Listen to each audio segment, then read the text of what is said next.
Bearing the name of Dante Renatus and living the most difficult life in the history of the empire, this is the biography of one empress. The protagonist was abandoned. Her father, who was the crown prince, was not going to take responsibility for his promiscuous affair, and after his departure, the protagonist's mother, who worked as a musician, abandoned her in another city. As a result, the girl grew up among the poor homeless people of the city. As a child, the girl ate discarded food, and when she grew up a little, she stole from the market so she persistently survived. The year she turned 12, her life took a turn. Dante kept coming to the same place, and a man saw her there. He said that if the girl was interested, she could try and take up the sword once. Then Dante said she didn't have any money, for the man knew that. After all, no one knows if Dante will try, and if it seems to him that the girl is good at it, he will accept her as an apprentice. Dante's sure the old master said that as a joke, but her abilities were too dazzling to be a joke. The master asked if the child wanted to truly learn the art of the sword from him, and that's when Dante realized that this disgusting life was finally over. The master asked what the girl's name was, but at that moment she had no name, and the man from that moment on said he would call her Dante. And now if the girl asks who the master is, she must say his name. After that day, Dante became the adopted daughter of the old master.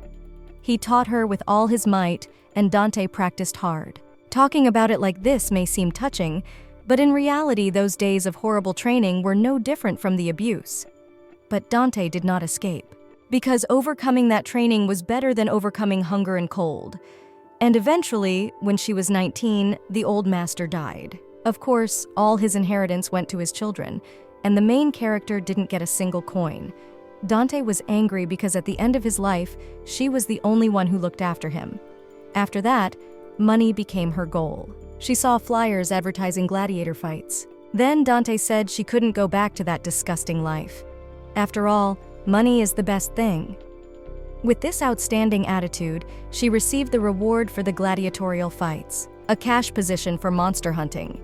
She also joined the mercenary squad and participated in the war and performed incredible feats, especially after sealing the evil dragon. She became known even more than just a heroine.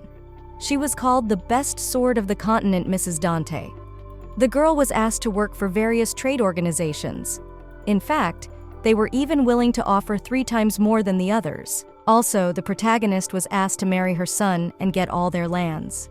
Dante did all this just for the sake of enough for not your survival, but wherever she went, she was pursued by fans. And the girl wondered if at this rate, she'd be able to start her own country soon. She didn't seem to be the only one thinking it. The year she turned 23, she was invited by the emperor, her father. The emperor allowed the girl to take the name Renatus and become a member of the imperial family, because Dante had kept the sigil of the main family all this time, which she didn't even know she had after becoming popular. The secret of her origins was revealed. Dante thought that she should have thrown the sigil away from the beginning. The girl was only interested in the reward. Her father wandered around waving everything below the waist, unwilling to take responsibility for it, which caused him to have about 15 children. The quantity was huge and the quality was average, which gave him a lot of headaches. The protagonist said she was wanted by more than 1 or 2 organizations. That's why Dante is sure that as soon as the emperor found out that Dante was his daughter, he immediately started happily dancing. After all, that's the best possible saving grace. The father was angry and shouting. He asks if Dante doesn't know how great an honor it is to become a member of the imperial family. But Dante replies that she doesn't know that. She is only interested in the reward. The emperor was angry and didn't understand what this girl wanted. He asked if he should honor her with the title of crown princess. But Dante replied that she wasn't interested in the throne. The girl wanted separate lands, and an estate was the standard option. She also wanted a huge amount of gold coins, 10 horses, permission for her brothers to take over the soldiers. The emperor was angry. But Dante replied that His Majesty is her father, so it is called the smallest price. The girl needs to make a profit calculation to allow the emperor's cheetah to borrow his name. She asked what her father would do. Dante still cannot forget the face when the emperor with great difficulty swallowed curses. The emperor accepted the protagonist's terms. Dante was glad. She would lend the emperor's family her reputation. So a deal was struck that would go down in history. Of course, they didn't mention that it was all in support of the Honorable Renatus family. Even if the father had refused the deal, the girl would still have had enough. But for an emperor who was losing popular support, Dante was someone he'd lose a lot without. That the best swordswoman on the continent, and at the height of her popularity, Dante was suddenly the bloodline of the Renatus family. He couldn't ignore such a dramatic story. Dante was going to spend the rest of her life quietly and in the comfort of don't worry about clothes and food. But it seems her existence was an eyesore to the stupid siblings. Dante even turned down the successor position, but still couldn't live peacefully because of the assassins who came for her soul. So Dante got angry and became empress. So absolutely nothing homeless girl overcame many difficulties, became empress, and lived happily, colorful, and luxurious life. And this fairy tale-like story came to an end. Definitely such a life reminded an incredible ballad. If you write a biography on it, it will probably become a bestseller. Although Dante died at 33, it wasn't a bad life. In every moment, Dante remained fierce and free. She gained a lot of experience and took possession of everything she wanted to take possession of, even if she starts life again. She certainly can't be any harder than she was then. There's no residue on the protagonist's soul. She really did her best. She did it. But 500 years later, she was born again as a girl with shining silver hair and blue eyes. The precious daughter of the Duchy of Fesca, receiving the love of the whole family. Helena Fesca, who has also fully retained the memories of her past life. A girl can really go crazy like that. As an adult, that was the phrase Helena had heard most often in the past 10 years of her rebirth. Not only was she much quieter, smarter, and not a nuisance compared to her peers, but she had also started to read ride horses herself and solving complex problems. It's called the pride of the family. She should be. Whatever Helena did, she was bored and uninterested. She was bored. The protagonist's parents were surprised. They talked about how a little child shouldn't think about such things. Her father asked if Helena thought that something interesting would happen if she searched some more. Mom said Dad was right. After all, if Helena wants to do something, she can tell them anytime she wants to do it. After all, they support her in everything. Helena still feels awkward about the boundless interest and love of these two people who are different from her parents, from her past life. Although the protagonist wants to say that she will deal with everything herself and to get her parents off her back, Helena is sure that if she does so, her parents will be even more upset. Mom told her daughter that it's too soon to give up. Helena will live for a very long time. After all, life is incredibly long. Helena promised her parents that she was going to find something interesting to look for. Her father asked that if Helena found something, she tell them. And then the parents left with the main character's room. Their excitement isn't lost even so, but it can't be helped. In her previous life, Helena was a hard survivor, and now she can't be any harder. But she's reborn, and obviously everything seems annoying and boring to her. She really doesn't know why she was reborn. On the second half of today, the protagonist's brother came to see her. He asked, "Does this mean Helena is now looking for some interesting business?" Leonard Fesca is now 13 years old. Helena replies that she is only pretending to be looking. Leonard is surprised and asks, doesn't her sister even have the desire to look for something? But nothing can be done. He says that until Helena becomes a grandmother, he will be responsible for his sister. Helena senses how trustworthy her brother is. Helena didn't understand how the self-confidence of a 13-year-old could be so sweet. Still, the dignity of this family is not the wealth or power of Leonard's favors. Her older brother is the sweetest thing in the world. Suddenly, the protagonist asked her brother what kind of sword it was. Leonard replied that he would have a fencing lesson a little later. The teacher came recommended by the daughter's father's acquaintance, and they say he is a graduate of the famous Capital Academy. The protagonist asks her brother if the lessons are interesting. It's time for Leonard to learn swordsmanship. Leonard is not sure yet. He doesn't understand it yet. But the protagonist is surprised. Leonard is quite understanding, diligent. He can even be praised for learning on his own. The protagonist asks how far his brother has gotten. But Leonard doesn't even know how to explain how far he's gotten.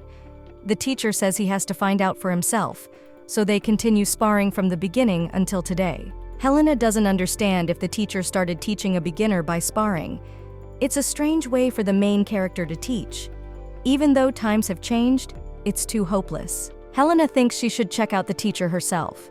Helena asks her brother if she can watch today's class. Leonard, of course, agrees. Leonard and Helena go to the second floor of the duchy and go to the hall. It seems to the protagonist that her brother is looking forward to this lesson. But Leonard replies that it is not so simple that Helena is interested in something that is rare. The boy says that if Helena is interested in the sword, they can study together. Leonard is sure that his sister will like it, but the boy gets the main character completely wrong. Helena thinks that she is sorry about the sword. She was really very interested in it, but now she's bored with them. Helena came here only because she wondered who the teacher was that was teaching her sweet brother a strange sword technique. Suddenly, the teacher showed up. To the protagonist, the teacher seemed like a fraud. Helena will punish him properly for teasing her brother, the fencing teacher of the factory Veter. The protagonist doesn't like the impression this teacher makes. Helena wants to teach him a lesson. Girls gotta be patient. After all, Dante Renatus is not Helena. The main character says her name is Helena Fesca, and the girl asks if she can observe the lesson. The teacher replies that observation is everyone's choice. But if Helena becomes interested in the sword, he'd like to stop her. For the sword is a dangerous object for a princess. Perhaps his words will prove to be ruthless. Girls on the sword is not suitable for women. The protagonist replies that she didn't expect Empress Dante Renatus to be a man. But at this point, the teacher starts laughing and talking about how Dante Renatus was special as a mutant. Asked, does the princess think that all those merits really belong to Dante? I mean, it's obvious she was bluffing. And the whole thing was designed to praise the Empress's merits. Now the protagonist is getting angry. She doesn't understand. Does this bag of bones dare to turn her torment into a bluff? The protagonist wouldn't want to be angry at a child, born 500 years too late. The teacher tells Helena not to get too interested in swords. After all, a sword is a man's thing. The protagonist didn't know how to hit you man to make her feel better because she was angry. At this point, Leonard started yelling that whatever Helena was interested in Vitor should not interfere. The protagonist was touched by the way her brother stood up for her. She realized that Leonard was the best thing in the family. The teacher says that the prince seems to be very confident today, and he thinks that being in front of his sister has given him a strength that he didn't have before. And at that moment, the teacher holds out his sword towards the prince. He says that if Leonard wants to challenge him, he must win at least once. And now he wants to end this talk and begin the lesson. After all, they still have a long way to go, so there is no time for such games. Helena didn't understand what was going on, and whether it was something a teacher should say to a beginner who had only been studying for 1 month. And he didn't shame someone else, but the protagonist's brother, who will be responsible for her until she becomes a grandmother. For the protagonist, this is unforgivable. And Helena decided that she had to teach this man a lesson. In a sparring match aimed at breaking Leonard's pride, the teacher kept winning. Then Leonard fell to his knees. The teacher shouted at the boy to get up. He said that the prince had fallen because his steps were confused, but the princess was looking at him. The teacher kept laughing. Helena didn't realize that this teacher was having fun with her brother. It may seem like a superior teacher is zealously teaching a novice, but the protagonist's eyes can't be deceived. The teacher talks about taking a little break and then continuing the lesson, because Leonard must be more tired than he is. Leonard pretends he's not tired. This man has terrible sword skills. He may have been trained somewhere, but Vitor stands strangely and uses techniques as he goes. This teacher is a master of weak techniques, and if he went into the battlefield, he would immediately die running away from the enemy. If he had the ability, Helena would scold him somewhere quiet, but if he was like that, the girl would act. The main character called out to her older brother. Helena walked over and asked if her brother would believe her. Leonard, of course, believes his sister. Helena is surprised, because Leonard didn't even know what she was going to talk about. Helena asked Leonard to listen carefully. And now the protagonist whispers to her brother that during the next sparring match, the prince should look at the legs of this teacher. During the fight, he strongly puts out his left leg. At this moment, Leonard must be sure to aim at the side of his stomach. Helena tells her brother to get closer to the teacher and poke him in that spot. Helena is sure her brother can do it. Leonard will believe his sister and use it. After a moment, the teacher comes up to them. and said that the rest time was over and they should continue sparring. Leonard approached the teacher, and now Vitor starts laughing with the prince. He says that the prince has a manly face and his little sister seems to have cheered him up. He says it would be nice if that encouragement had an effect. The protagonist was confident in her brother and thought that this teacher was a fraud. When the sparring began, Leonard stood strong on his feet. The teacher laughed. He was thinking that this child is not afraid of adults at all, and it is time to keep on pushing. And with this fight, he's going to temper the fervor of these kids. Leonard was thinking that Vitor's sword swing was much more cold-blooded than before, so Leonard has no time to watch. But at one point, the teacher stepped away from the boy. Helena realized that this was the moment.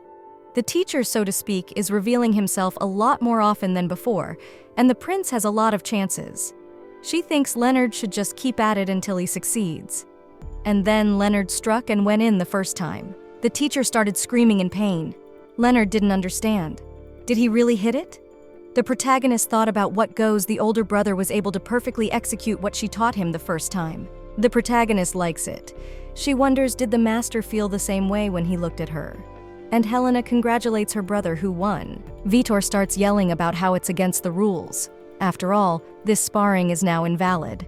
Vitor can't recognize such cowardly ways. The protagonist replies that she knows nothing about swords and her brother is a novice. After all, she doesn't even realize how many techniques Leonard may have used. She tells Vitor to just admit defeat. But the teacher starts yelling about his princess not interfering and daring to meddle in men's affairs.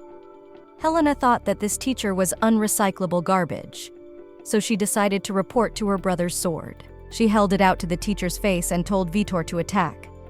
She will show why the teacher lost to her brother, so she asks for the teacher to attack. Then Vitor started laughing. He said that if the princess gets hurt, he doesn't take that responsibility. Helena can't forgive this teacher. He's so full of energy, he's so happy to beat a 10-year-old. He's a total flaw.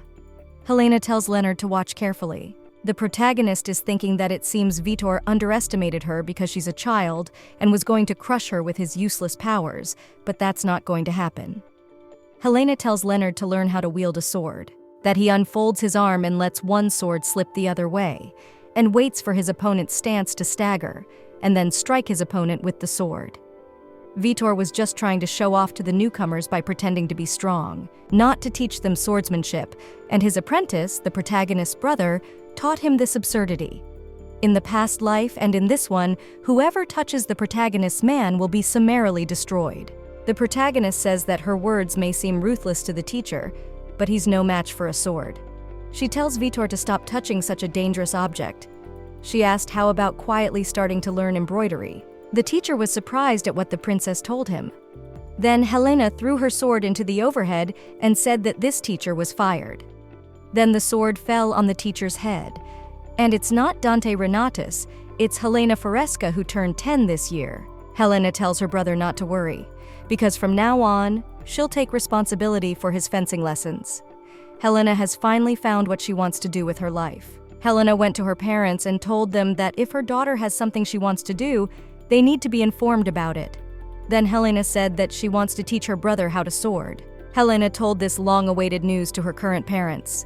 So of course they were surprised. It's been a week since they turned down her offer. A week later, the protagonist was sitting in Duke Fesca's office.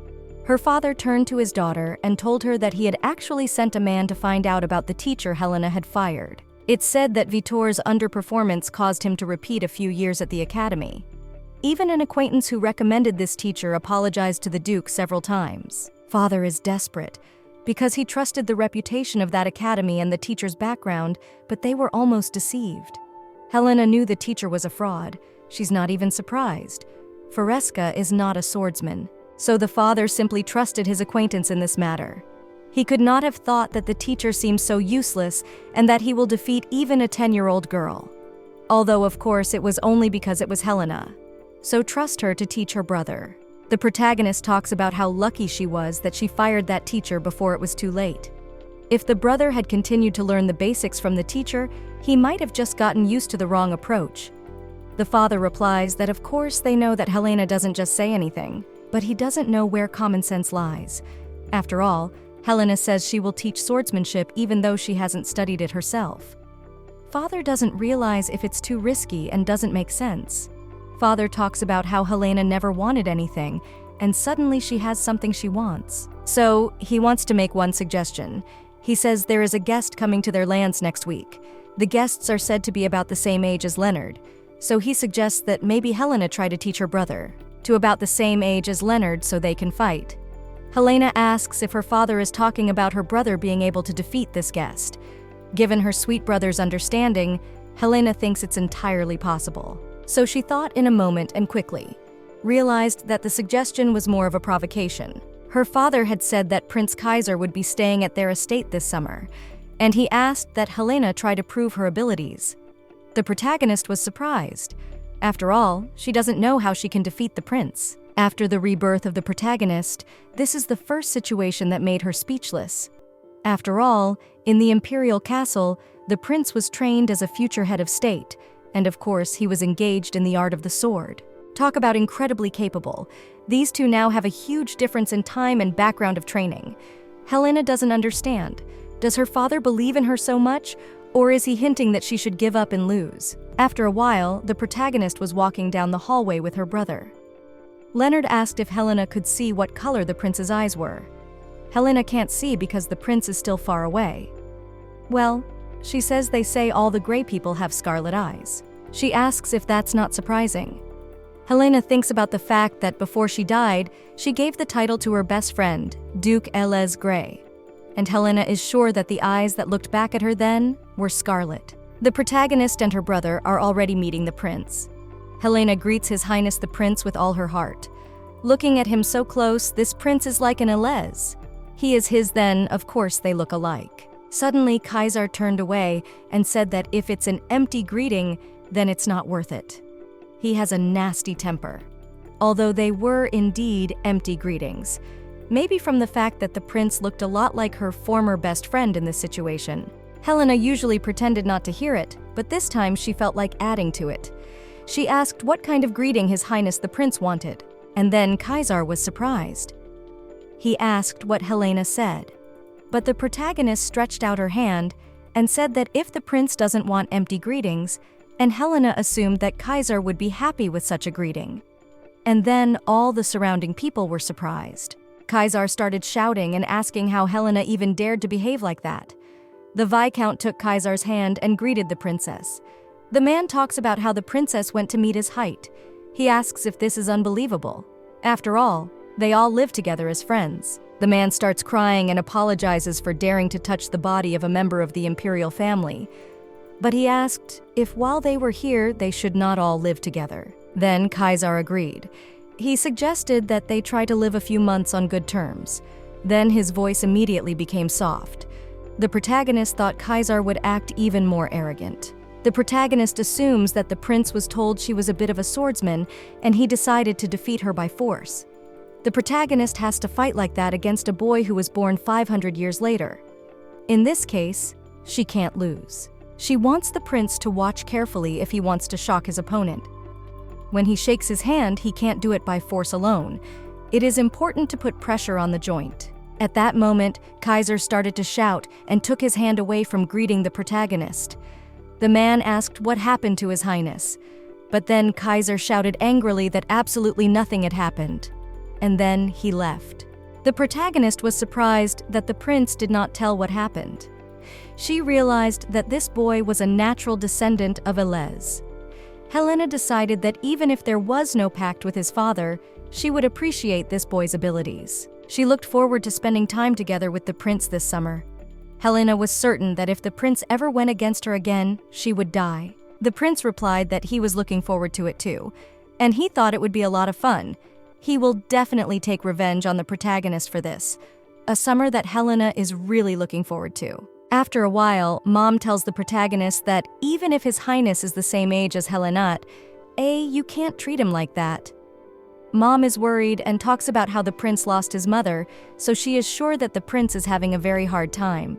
Now in this manner, Helena and Leonard are the only peers of Kaiser in this manner, so should definitely treat him with affection. Helena replied that she would remember this one. The protagonist thought that their first meeting with Kaiser had been very successful, but it probably didn't seem that way to the adults. However, thanks to this, the protagonist learned the reason for the main prince's arrival in the duchy. Last winter, the empress died of illness, so the prince was in despair. Because of which, thanks to the care of his father, left the imperial castle and came to this place. That was the true reason for the action of the ruling family. Such different relationships of the story. The protagonist realized that the prince's arrival was too sudden, but the reason did not interest the girl. Now that the empress is dead in the imperial castle, probably no one can protect the young prince. They brought him here themselves to get rid of the opposition force. Now the protagonist knows the reason why she finds Kaiser more annoying. If he had to hide in someone else's house in such a situation, he should be more than just polite. She didn't understand why he was showing this side of himself then. Next time, she would beat him up in some quiet alley. Suddenly, as Helena was walking down the hallway, she was met by Prince Kaiser. He asked, "Did the lady scold the protagonist for what happened earlier?" Helena doesn't understand. Could it be that Kaiser was waiting for her? But after all, her mom lectured her for over an hour. Helena replies to the prince about something that sort of happened. Kaiser knew it. Of course, the behavior and the main character was a bit tactless, but it doesn't bother him, so he tells Helena not to worry. Helena replies that she will. After all, it doesn't bother her either. She tells the prince not to worry. When the prince heard this, he was surprised. He starts yelling for Helena to worry. After all, she will get in trouble if she behaves like this with those above her in status. Helena asked in surprise if Kaiser was above her in status. But the boy replied that of course he is. He has the blood of the imperial family in him. Helena says that now, if there is no duchy, he will be the one in a difficult position, because Kaiser ran to them to protect his blood. Screaming about his title of prince in such a position, he will not be able to put himself above the duchy. Suddenly, Kaiser replies to the protagonist that he was waiting for her to clear up the misunderstanding. The protagonist is surprised. She doesn't understand if she and the prince didn't agree after 100 handshakes that they would tear each other to pieces. Kaiser says he knows he's not so welcome to the duchy, but the fact that they accepted him proves that they were up against the baller family of the first empress's family. To the ancient family of Fesca who left the front, Kaiser is just ballast and he knows it well. With those words, he meant to say that there's no need to show him false hospitality. That's all he meant to say. Then Kaiser turned and walked away. Helena didn't understand whether in this situation it turns out that she was the only one who did badly. Helena tortured an innocent man. This is the first mistake in Helena Fesca's life. She failed, thinking the foolish prince was too arrogant, but he was already feeling more pressure. Helena says it's too late for her to regret it now anyway. There's nothing she can do about it because it's true that she wasn't happy with the prince. In any case, she has to think about how to break this guy, which means she will assume that Kaiser has launched a strategic psychological attack beforehand. After a while, Leonard asks the protagonist if she is reconciled with the prince. Helena doesn't understand what her brother is talking about. But Leonard wonders if her sister has already forgotten what happened last week when they said hello in the hall. It was a very bad atmosphere. Helena replies that it was just a psychological duel between little children. After that, there is no need to even make up. She asks why the brother even cares so much about the boys. She asks, did the father say something to him? Leonard replies that he wanted to live as friends. After all, it must have been hard for Kaiser to make friends in the imperial palace. I'm sure the prince felt lonely. Helena is surprised that there are innocent good people like her brother. She talks about how her brother has 298 more swings of the sword to go, so Leonard mustn't stop. After defeating that disgusting teacher, Leonard asked the protagonist absolutely nothing about training. The results of this student can be seen with the naked eye. He trains day in and day out, and it's time to learn a little about the enemy's strength. And then Helena said that if her brother says so, and she will go and make peace with the prince. Leonard joyfully asked if it was true. Through several days of observation, Helena learned that Hamilton and Kaiser were practicing sword skills on the second floor of the hall. Obviously, reconciliation is an excuse. First, we need a covert stakeout. Helena must make sure her brother wins. The protagonist entered the hall. The prince's teacher Kaiser was surprised and asked the princess what was wrong. Helena replied that she wanted to watch their training. He told the teacher that Helena is also learning fencing with Prince Leonard. He thinks the protagonist is interested in the techniques used in the palace. The protagonist thinks that she's not really learning with her brother, but teaching him. But she's too lazy to explain. Prince Kaiser responded by telling the protagonist to do what she wants. Helena was angry. She didn't understand why princes have such a temper. After all, if he allows it, he can do it in a good mood. But in any case, thanks to this, the protagonist got a chance to consider Leonard's weaknesses, to thoroughly study his abilities. And then she watched the training of Prince Kaiser and his teacher. She was surprised that Kaiser was too good. She was surprised that for his age, the prince had a very high concentration and faster reaction time. And if Leonard gets better through effort, he was born with it. Or rather, he's like the protagonist. Leonard can't be compared to the prince. And now the protagonist realizes she's in big trouble. The teacher said that Prince Kaiser is in good shape today, and he suggested to continue after he rests a bit. The protagonist approached the prince and said that he really has incredible abilities. The protagonist saw a new side of the prince, the side Helena had seen him from before. After observing the sparring, no matter how Helena views this prince, there are no flaws that catch her eye. The protagonist says that if Kaiser is not too tired, she offers him to spend with the guy. The protagonist has no choice but to personally spar with him and find those weaknesses. When the prince and the teacher hear this, and they are very surprised, Kaiser yells that he heard that Helena has just recently started learning swordsmanship. He asks what Helena will do if she gets hurt. The protagonist replies that swordsmanship should be learned by getting hurt. Kaiser says it's not that that's not true, but if Helena gets hurt, they will be ashamed in front of the Duke. The teacher says that if Helena were to face someone in a sparring match, with someone more outstanding than her, she wouldn't be able to learn anything. But the main division realized that she had to find Kaiser's weakness by any means necessary. She believes that the prince is not very interested in sparring with her, but Kaiser replies that it's not about interest. The protagonist offers to determine a reward, something like a replenishment of the winner's wish for the winner of the sparring match. The teacher asks that Prince Kaiser refuse the offer. But now the prince asks in surprise, will Helena grant any wish? The protagonist is delighted that the prince has fallen for her tricks. She replies that the wish will be absolutely any wish. Kaiser replies that it is impossible to backtrack later. And then the protagonist and the prince began to spar. The teacher cried and hoped no one would get hurt. He wanted the prince and princess to be okay. This is a fight for the sake of revealing weaknesses. So the protagonist must try to attack the prince in a variety of ways. And that's when the sparring began. The side of the thigh that's hard to defend. The protagonist tried to hit it, but Kaiser fought it off with his sword. Not only was Kaiser quick to defend, but he counterattacked the princess. But the protagonist couldn't fend it off. And now Prince Kaiser realizes that the protagonist is not a novice swordsman. Helena replies that she wouldn't ask for a battle and bet to lose. Kaiser replies that the protagonist is right. And then they start the battle. Helena says so, but the child's body lacks physical fitness. The protagonist thought that she had been training Leonard lately, but that's not really the case. Even though Helena's attacks are hard to block, Kaiser instinctively deflects them. To counter this genius, the protagonist has no choice but to use techniques not learned in class, but learned in real combat. The protagonist doesn't think that Kaiser will be able to block her blow.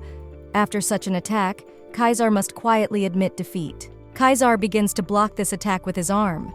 This is incredibly dangerous, and even the protagonist realizes it.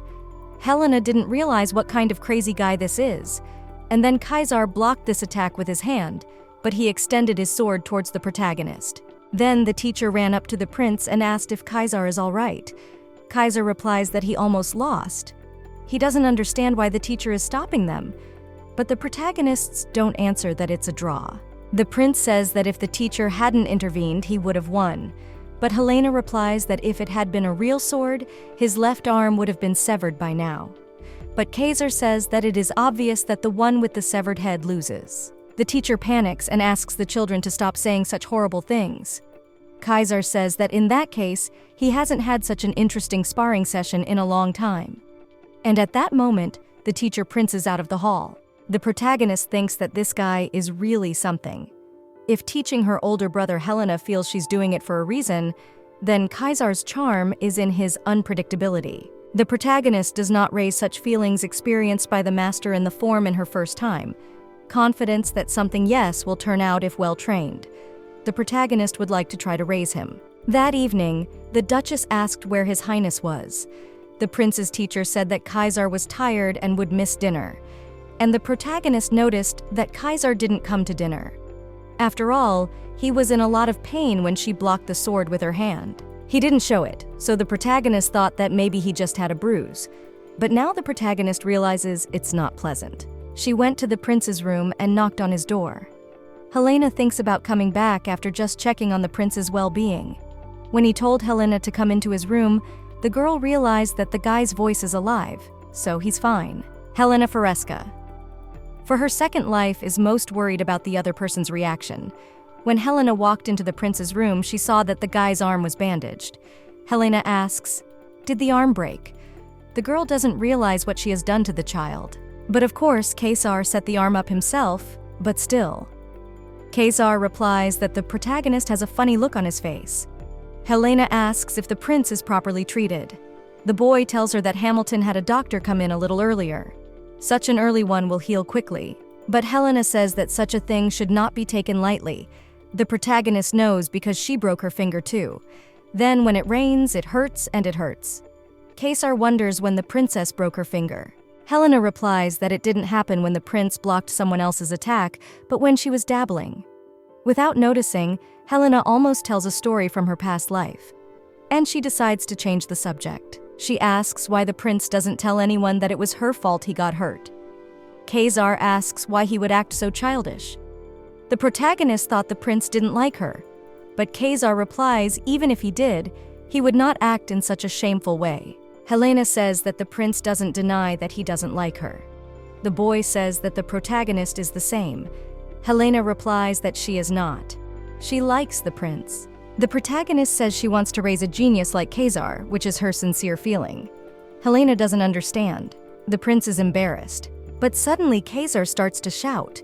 He says that what is more important, the princess knows that at the end of the sparring she couldn't do everything cleanly and neatly. Helena asks why the prince is suddenly talking about sparring. The boy replies that he means that Helena got relaxed at the end. She did.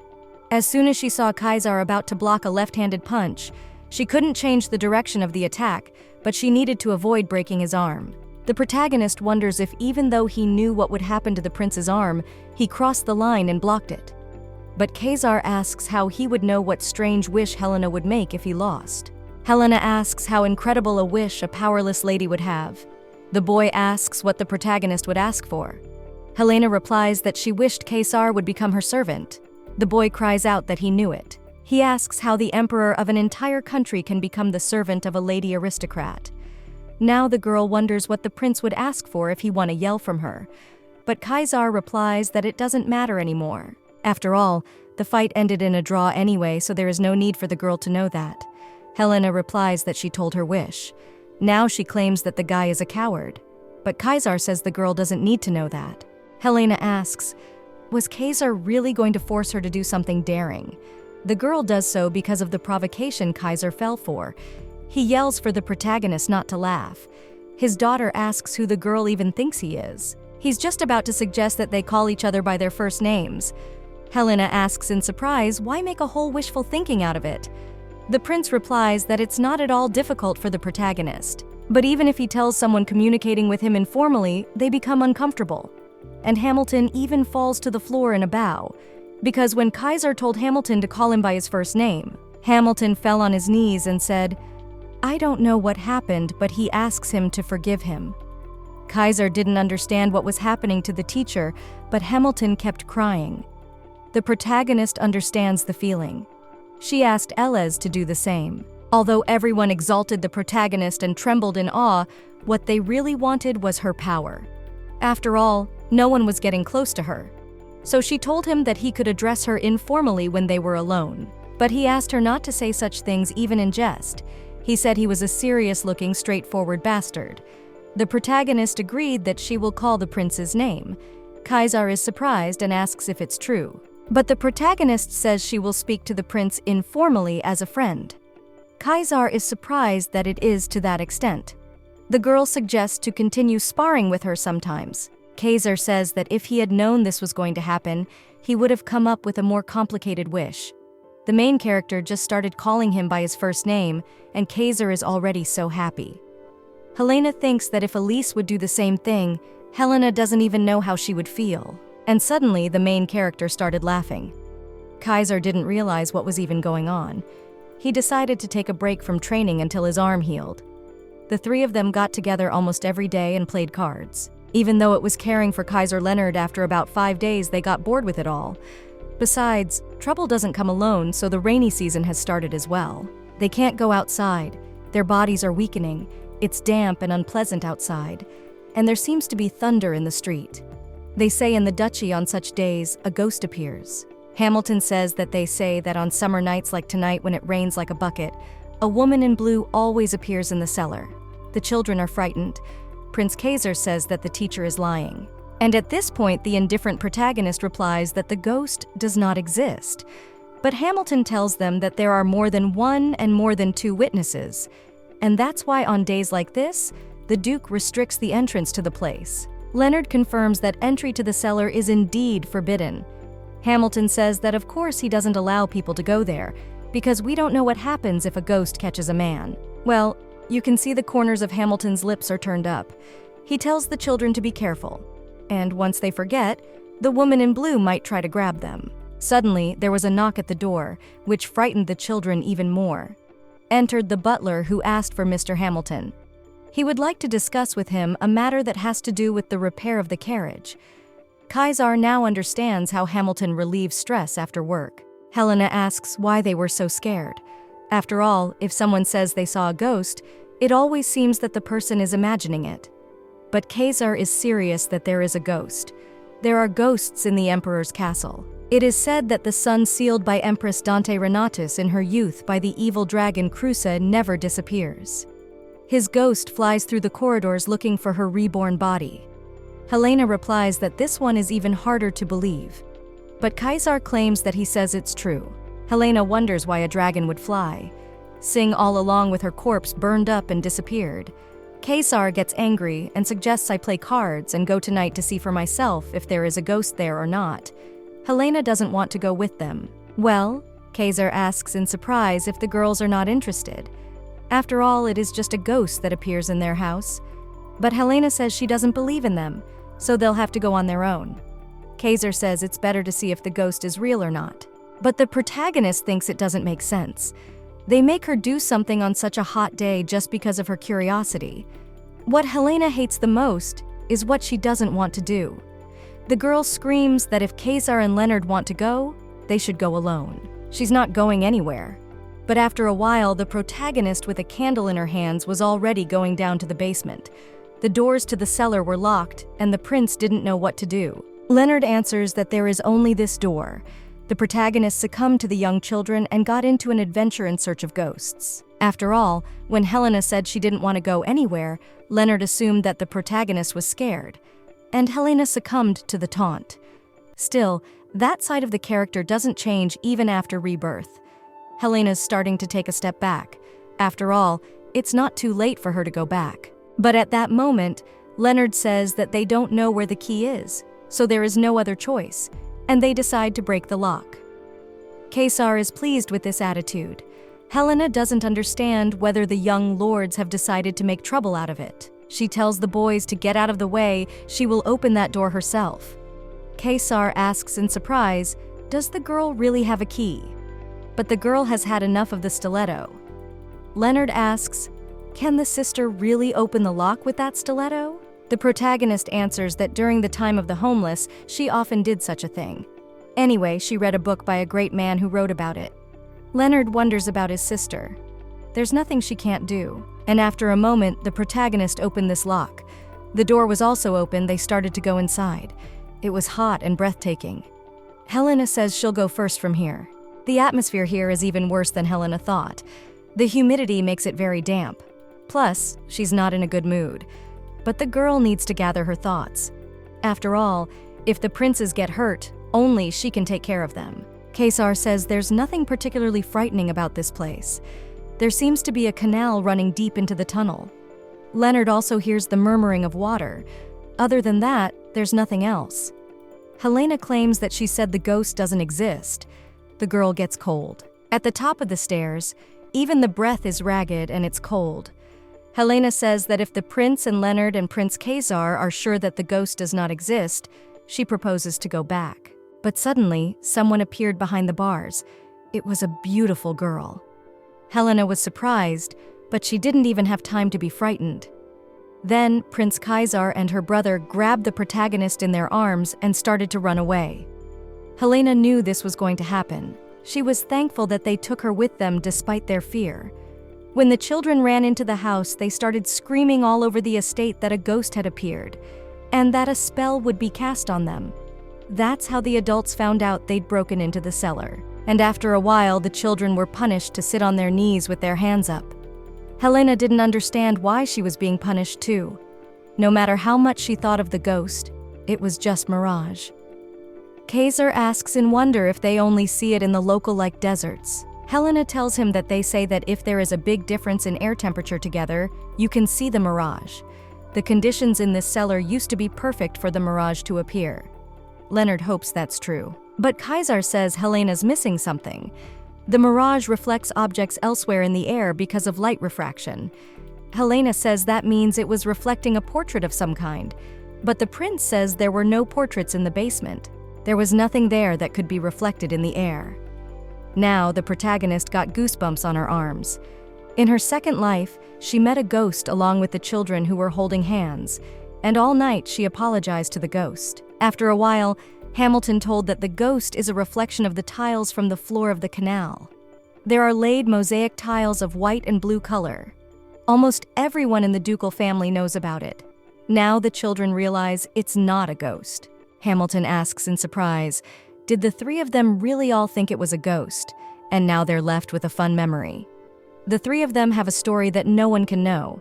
After what happened, they bonded quickly. Later, when people asked about the beginning of their friendship, they always remembered it outside. But no one ever talked about it. Not for any reason ever. Around the time Kaiser's left arm was almost healed in apprentice. Where the duchy was located, the summer solstice festival began. Kaiser asks if the princess went to the festival, but Helena replies that Kaiser should leave and not disturb them. Kaiser asks in surprise if the girl doesn't want to go to the festival. Helena replies that she is not interested and Kaiser does not understand why. The protagonist says that people who like festivals are divided into three types. They are little kids, pickpockets, and little kids pickpockets. But Kaiser calls out that actually Helena is a kid too, and she's the youngest of the three of them. Leonard tells them that Alpinus is a village, so even at the festival there's not much to see there. But Kaiser replies that he wonders what the festival is like for the middle class. After all, he hasn't seen it. And Hamilton won't let him go alone. Leonard asks if Hamilton won't let him if he says that the three of them will go. Kaiser replies that he expected Leonard to do so. After all, Leonard is very understanding. The protagonist replies that the guys should exclude her from their plans. After all, girls are lazy. Kaiser asks in surprise that girls are not lazy at all. Helena says that apart from teaching her brother how to wield a sword, she is lazy about everything. Kaiser says that he feels sorry for Leonard because Helena is his teacher, but the prince replies that it's not like that at all. After all, Helena is a wonderful mentor. The protagonist replies that her brother can't lie. But in any case, the protagonist will not go to any festivals, because even if she gets her throat cut, she will not go for anything. But after a while, the protagonist would have already been changed into a dress, and they went to the festival. Helena doesn't understand why she fell for it again. The girl hates herself for little by little starting to get used to this scheme. Helena asks why they brought Hamilton here, and then suddenly run away from him. Kaiser thinks that if an innocent Hamilton is blamed for losing them, he will be helpless too. Helena asks how Kaiser's head can only think of bad things. Asks, doesn't he feel sorry for Hamilton at all? But Kaiser replies that the main character just doesn't know. Hamilton nags even over simple things and is very annoying. The protagonist, of course, understands how Kaiser feels. but understands Hamilton's behavior as well.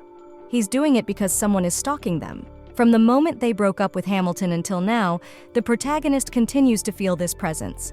The well-dressed kids walk around without any escort, so obviously they will be a target for the bad guys. Helena didn't realize if this man was a pickpocket or a kidnapper. She needs to check which side this man is following them from. But at this moment, they met gazes. He's staring openly at them, and more specifically at the protagonist. Helena doesn't understand. This energy belongs to this man. He starts to walk away, and Helena tries to catch up with him. The protagonist promises she'll be back soon, so these two have to stay put. The protagonist runs into an alley where she sees a man. The alley is very long. She doesn't understand who this man is, and suddenly he is behind the protagonist and says his name is No. Helena doesn't understand how this man got behind her. No really wanted to meet the protagonist. After all, she grew up incredibly beautiful. Helena didn't realize who it was. She doesn't remember meeting such a man, even though this person doesn't seem to have any reason to attack. For some reason, the protagonist didn't feel very good about it. The girl didn't realize No was perving with him, but No starts crying and talking about how he was only waiting for the birth of the girl. He says Helena is his only empress. No doesn't understand why time passes so slowly. This crumbling body still promises her. Helena doesn't understand what this man is saying, but at that moment, the escorts start looking for the protagonist. No says that he will soon come to the protagonist again before he takes his last breath. Helena tries to stop this man and ask him to explain so that she understands it. Helena does not understand, does this man? It is known that in a past life she was Dante Empress, but suddenly the protagonist is grabbed by Kaiser's arm and yells that it is very dangerous. The protagonist realizes that she needs to talk to that man. At one point he disappeared. Helena tries to figure out what happened. Noe disappears again in an instant. Kaiser asks who that man was. What did he do to the protagonist? Helena replies that the man did nothing to her. But Kaiser cries out that the atmosphere was completely different. Helena replies that it was indeed the man who asked for directions, and she answered him. The protagonist realizes that Kaiser is worried about her, but the girl wonders if that's why you have to get so angry. Helena asks the prince to let her go first, and then speak. She's in pain. Leonard asks his sister what happened. He hopes that the man didn't say anything bad to his sister, but Helena says it's all right. Leonard suggests that they rest a while and then go. Helena wonders if the guy is still around, but Kaiser replies that it won't work that way. It's better if Hamilton goes with them. He suggests we team up. Helena claims that Kaiser recently ran away from Hamilton himself. She asks where now the prince is going to look for the Viscount without even guessing where he is. Kaiser replies that together where the carriage stopped. Every time he does this, Hamilton waits for him together where they split up. The protagonist realized what the prince means, so ran away more than once or twice. And the protagonist thought about why Kaiser is so nimble. Leonard wanted to go and bring Hamilton to them, but Kaiser said he would go. After all, he feels that if he stays with the princess, they will have a fight. Helena asks how about the prince going with her brother. Helena thinks that if No is around now, she would like to talk to him a little more while she is alone. Kaiser asks if Helena is going to wait alone. When the stranger gives her the candy, she'll follow him, but Helena replies that she said the man was just asking for directions. Kaiser tells Leonard to wait with the princess. It's not far from here, so he escapes quickly. Leonard tells his sister that it appeared as if they were using His Highness. Leonard asks his sister if it is true or if nothing happened. Helena replies that the man certainly didn't mean to hurt her. Leonard says that he believes his sister, but that he is still worried about her. He thinks that the princess was hurt because she came here unwillingly. Leonard is like an angel. The main character's students are the best, the sweetest. Much better than someone who's almost her age and gets angry when things don't go according to his plan. The Empress was nothing, just a nothing-changing lunatic. Now the protagonist doesn't even feel the energy that haunted them. But suddenly, Helena shuddered as the energy disappeared. If No was nearby intending to approach the protagonist, it would be a good time to do so now, when there was almost no one else around. If he was still from the moment Kaiser had distanced himself from them, Helena had realized that Kaiser was in danger. Even with a little thought, it was very obvious Helena was giddy. A princess who is still nothing, and a prince who has lost his power and is still at the top of the line of succession. Leonard cries out that he can't see the prince. Helena is sure he's been dragged into a brothel. They don't work during the day, so it's easy to hide a man there. Leonard wonders if Helena thinks someone has captured the prince, but Helena replies that she doesn't just think it, she's sure of it. So Helena asks her brother to bring Hamilton, and she heads to the brothel right away. Leonard screams that it's too dangerous, but Helena argues that if the prince hasn't been taken to the brothel, she'll have to hurry up and go somewhere else. Leonard screams that he'd better go, but the main character says that Leonard runs faster than she does, so he'd better bring Hamilton. She asks if she's ever told her brother a lie. Leonard just wants Helena to promise not to do anything dangerous. The protagonist doesn't want to get into trouble any more than anyone else right now. If something happens to Kaiser here, and the family will be destroyed too. They need to judiciously and calmly check Kaiser's location and wait for Hamilton. The protagonist has to suffer so much. If the prince is not well, she will not leave it so easily. Suddenly, the protagonist heard a sound that came from the alley on the left. Helena started running that way. The front door is dangerous, so she has to go in secretly and go to the back door. The protagonist has already hidden and took out a hairpin to open the lock. The girl hears that there is someone in the room. She hears some men discussing that you can't stab someone with a knife, because that would make it look like he was murdered. It should look like an accident. It's the end of the rainy season, so there's a lot of water. Then we can make it look like he was playing on the beach and accidentally fell in. At this time, Soot is sitting tied up. There are two men standing in front of him. Helena noticed that the prince is here with, he's still okay, judging. Because these people are going to make the prince's murder look like an accident, it's just a kidnapping to me. Helena doesn't know why they're acting on orders anymore, but if they're going to dump the prince in the river, they'll probably do it at night. The protagonist has time before Hamilton arrives, so she decides to just wait. Kaiser starts yelling that if anyone dares touch him, they'll all be killed. The man who is standing across from the prince gets angry and starts kicking the boxes next to him. He tells Kaiser to be quiet. He doesn't realize the situation. The men are angry because Kaiser keeps yelling. If they throw him in the river and Kaiser gets out alive, it'll give them a headache. They suggest they kill him now. But Helena realizes now that all is not well. Thanks to the prince's audacity, she was able to discover his location. But if this goes on, there's no way to wait for Hamilton to arrive. The boys start discussing how they're going to kill the prince. The heroine needs to lure one of them out and then get rid of the other. Then, save the prince. The heroine grabs a chair. Then the evil men who wanted to kill the prince heard a strange sound. One of them decided to go check it out. They don't realize what suddenly happened. At this point, the protagonist has already broken off the leg of the chair. The height difference makes it hard for her to hit the vital organ. Therefore, she first hits the knees, when one man came out to hit it. Following that, she went into the room and hit the other man. Kaiser was frightened and didn't understand what was happening. He asked what Helena was doing in this place. But the main character got the prince up as quickly as possible and told him that they needed to escape before another villain came. As they were about to leave the room, a man appeared and asked what they were doing here.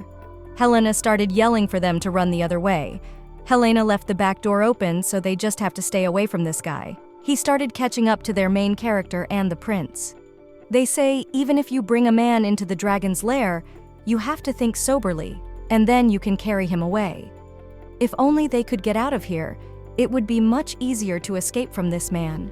But a door opened in front of them. The protagonist thought it was her brother, but it was a tall, angry man who was already waiting for the prince. Helena didn't realize there was another man here. The man says they can't run away, and that's when he drew his sword. He promised to kill them right here so they'd never think of escaping again. As the man swung his sword to strike the main character, Kaiser had his back to the girl and had to wound her. Kaiser shouted for Helena to run away. At that moment, the prince fell on the protagonist. The men start to get angry. They ask how the swordsman could have hit the prince with the sword. After all, you have to make it look like an accident. And at that moment, one man grabs the protagonist by the hair and asks where Helena came from. But at that moment, the protagonist hits the man with a chair leg and hurt his arm. Helena says that she wanted this life to be peaceful too, but they ruined it. Now let them prepare the nails for their coffins. Leonard really did the best he could. They couldn't have come running before. Helena just got rid of the trash faster. Hamilton stood startled, asking, "Does the princess mean to say that she stood up to these all men alone?" The man says that's impossible. And who is the princess anyway? At this time, Helena stood in the blood of her opponents. The protagonist says she's just a genius. After this incident, Helena was very sick for 3 days. The healer said that the girl has damaged ligaments in her legs and arm muscles. Luckily, it seems the kidnappers survived, but they were sent to the capital, so the future does not bode well for them. They will pay the price for daring to touch members of the imperial family, or they'll be killed on the other side to shut down the MRI. That day was actually annoying and troublesome, but still, Kaiser is not dead. He's alive, and that's a good thing. Though because of this, the protagonists couldn't escape their fate of listening to their father's nagging. 2 days after her recovery, her father asks if Helena knows why he called her. Helena asks, did her father do it to praise her for getting His Highness back safely? Helena says that of course Kaiser is back, but not in perfect health, so it's hardly something to be praised for. Father replies that they are worried because of the knowledge that Helena is an unusual child. Helena asks if they're worried that because she's unusual, she'll overwhelm her brother and take over the duchy. The father replies that the daughter has no such desire. The protagonist then realizes that her father, the Duke, knows all too well. The Duke says that because the daughter stands out, they are worried that she might get involved in very dangerous matters. And even though Helena's smart, she's sure to be headed for something. The parents can't be happy that their 10-year-old daughter ran to the kidnappers. In a past life, the protagonist's father found the story of how she sealed the dragon most interesting.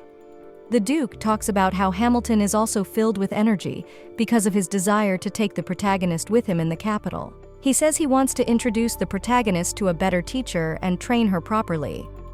Helena notices that another person similar to her master has appeared in her life. The father says that if the daughter agrees to this, they will recognize her as a special child.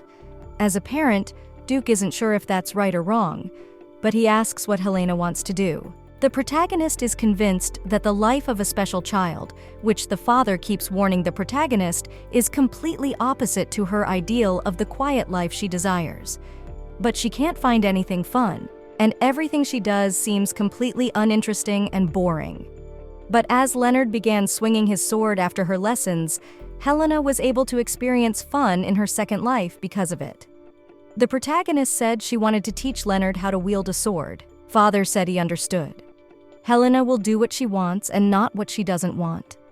That's how the protagonist will spend her life. Her father said it was okay, so now the reason to defeat Kaiser is gone. But that's actually what Helena was trying to do to her. The protagonist thinks it's time to visit as if such a thing is natural. Helena feels guilty because Kaiser got hurt because she hesitated.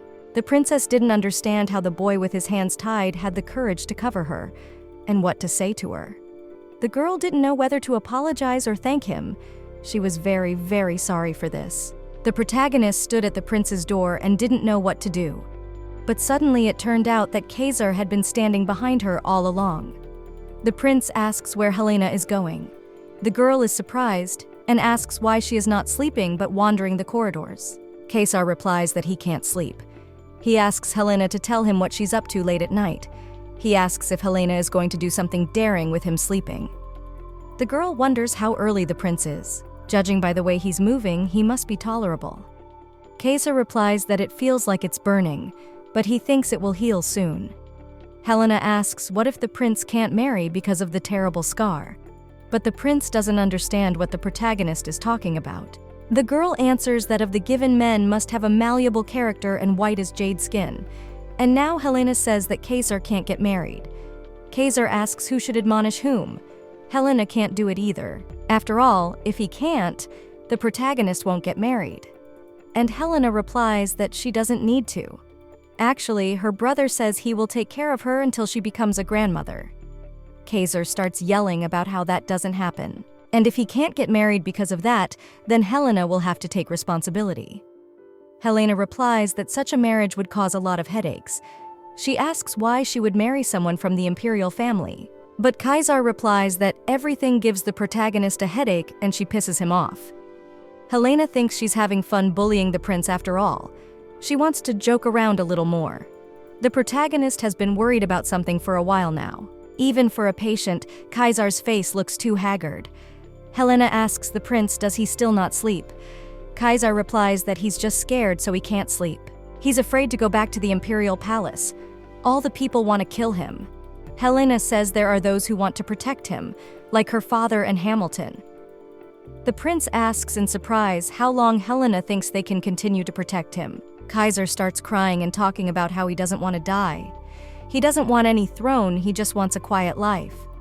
Helena thinks about the fact that the prince is only 14 years old, and of course he can't be okay. He's been trying not to give in to pressure all this time. However, without falling hard because of those who want to get rid of him, it's obvious that Kaiser is afraid. But Helena says that even if he gives up the throne, he will not be safe. The people have a reason to worry, so they will definitely kill him. If Kaiser renounces the inheritance, those who protect him will disappear. That's what Helena learned. That's how she got rid of her half-siblings. Kaiser knows that too, but he wonders what he should do. But Helena doesn't understand what's so complicated. Kaiser is the first in line to the throne. He just has to become emperor. Kaiser cries out about Helena saying it's so easy because it doesn't apply to her. But the protagonist asks if Kaiser knows the proverb that a mouse that bites, even a cat can't catch a mouse that bites. She argues that the harder Kaiser is cornered, the more desperate he is to resist. And he should say that if anyone touches him, their lives will end. Kaiser says he can't. He's not as strong as Helena. A special person is always alone. Because of that, Kaiser needs someone he can trust.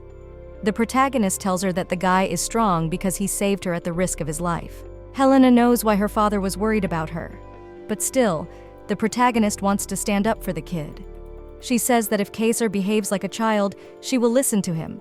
So she asks that Kaiser not run away and become emperor. It's okay, and Helena will be with him. She will make him emperor, so the prince can be calm. After a while, the protagonist fell asleep with the prince in the room holding his hand. That night was long and scary, but they held hands and together they overcame it. Kaiser received a wound on his back, eventually became a scar, and Hamilton, until the very last day of their departure, begged the protagonist to go with them to the capital. But her father soberly refused. The protagonist said goodbye to the prince. Kaiser asks the protagonist, does she really have only one apprentice, Leonard? Helena replies that she does. Kaiser can't defeat his own brother, so he gives in instead of the first. He asks that Helena teach him sword skills. Everyone here was surprised, but Helena knew what the prince was talking about because she wouldn't go to the capital. Kaiser replied that it would be all right. He would come every summer. He hopes the Duke doesn't mind. The Duke replies that they will always welcome His Highness. Kaiser asked that the protagonist keep her promise. After all, she promised that she will be by his side until he gets to the top. The protagonist replies that she will be a little rough. She wonders if Kaiser is okay with it. But the prince will try to be persistent. The protagonist will twist it as soon as possible. In the former and boring life of the protagonist, that summer was short at the same time long. After some time, the protagonist and the prince received a letter. This letter to the dear Helena and Leonard. Kaiser wrote that he would come to visit them next month, so they should clean his room and change the village curtains. Helena was surprised that the letter was as always written without formal greetings. But the girl didn't understand. Since when did the guest room belong to the prince? Leonard asks if it's a letter from the prince. He says time really does fly fast. It's already summer. 3 years have passed since they first met the prince, and it seems this season is going to be especially hot. It was approaching the 4th summer they would spend with the prince again. After Leonard won several local competitions, the main character was called Princess Mentor. And after a while, the protagonist ordered 2 swords. A sword was for the prince and for the Princess Mentor. The man says that yesterday the chamberlain of the Peril family came to see them and said that they wanted to meet the princess tutor. The Peril family are looking for a tutor for a young gentleman from their family, and nearby Helena is the most capable, so they want to ask her for it. Peril, who last year asked how Helena can in her 12 years pretend to be a teacher. He said for the girl to play dolls better. He said this in his mocking of the main character. Helena holds in her hands a sword that's made even better than she expected. It's short and light, but the protagonist doesn't have a lot of free time to take on hopeless people as apprentices. The man asks, "Is this really the way to pass it on to this family?"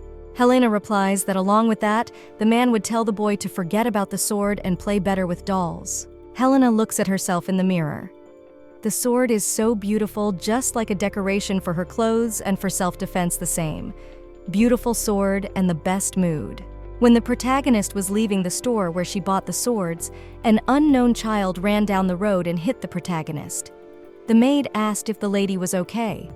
Helena sensed it was a pickpocket. Helena talks about being robbed. The maid was scared. She says they're going to report her to the security squad right away, but Helena says there's no need to do that. There were only a few coins in there. Helena used to do this a lot in her previous life, but it's a little stressful when it comes to her. The maid was surprised that Mistress was so kind. Helena replies that she doesn't want to call the security team. She will find the pickpocket herself. Helena starts to run away and the maid tries to stop her. She yells that such children are incredibly rude, but Helena said she'd better pray that the evil one doesn't kill anyone. The maid and the butlers were surprised, but Helena thinks that it seems that jokes are not for her after all. It's obvious where the street kids would hide in such a small village. Meanwhile, the girl who stole from the main character brings the money to the men. They ask if the pickpocket left any coins for herself. The girl replies that that's really all there was, but the men say that if they find one coin from her, she will die. The girl shouts that she is a kind of bonds and will not steal money. The man laughs and asks, "Did she then beg for that stolen money?" The girl talks about finding out and a lot of money, so she borrowed. She asks, "Does the men think she sells everyone out like they do?" Helena didn't realize what kind of nonsense this girl was talking about. Helena knew she was coming here to give the money to the older street kids. The protagonist also had times like this. Also, the protagonist doesn't understand. Does this girl talk about the Bonds County? This family has a good reputation, but Helena hasn't heard that they have a young daughter. But she's sure the Earl has blue hair too. Now, Helena assumes it's a girl born illegitimately. The street kids are raising the younger ones. They've begun to establish discipline, and Helena has experienced it too. This girl makes the protagonist remember the bad things, and that's a problem. Suddenly, the protagonist goes downstairs and heads to the street kids. She takes her purse with the sword, and all the street kids were scared. Helena replies that she is the owner of that purse. The street kids tell Helena not to lie to them and to give the wallet back now. At this point, Helena steps on a guy's foot with her shoe. The guys start running away. Helena asked why today's street kids are so cowardly. Apart from one person, a girl with blue hair was holding rocks in her hands. Helena didn't realize if she was going to attack. Usually those who have nowhere to retreat to have nothing to fear. The girl attacked the protagonist and talked about it being her purse. But Helena asks why the wallet belongs to the girl if it's her wallet. The girl claims she stole it, so it's her wallet. Now Helena suggests doing things differently. She says if the girl can hit her once, she'll give her the money. But if she surrenders, she'll become her servant. The girl's eyes become more piercing, and now she's trying to hit the main character, although it doesn't seem to have any effect on the protagonist. At that moment, the protagonist swung her sword and the girl flew aside. Helena asked, "Can't the girl do anything to the lady aristocrat who is brought up in warmth and comfort?" But the girl replies that Helena didn't say she would attack. But Helena didn't say she wouldn't. Now the pickpocket starts crying and saying she's wrong. She asks her to let her go. Now the girl apologizes for stealing the main character's purse. She will not steal her things again. The protagonist replies that they, whose things can't be stolen, she is the lady of the Bonds family.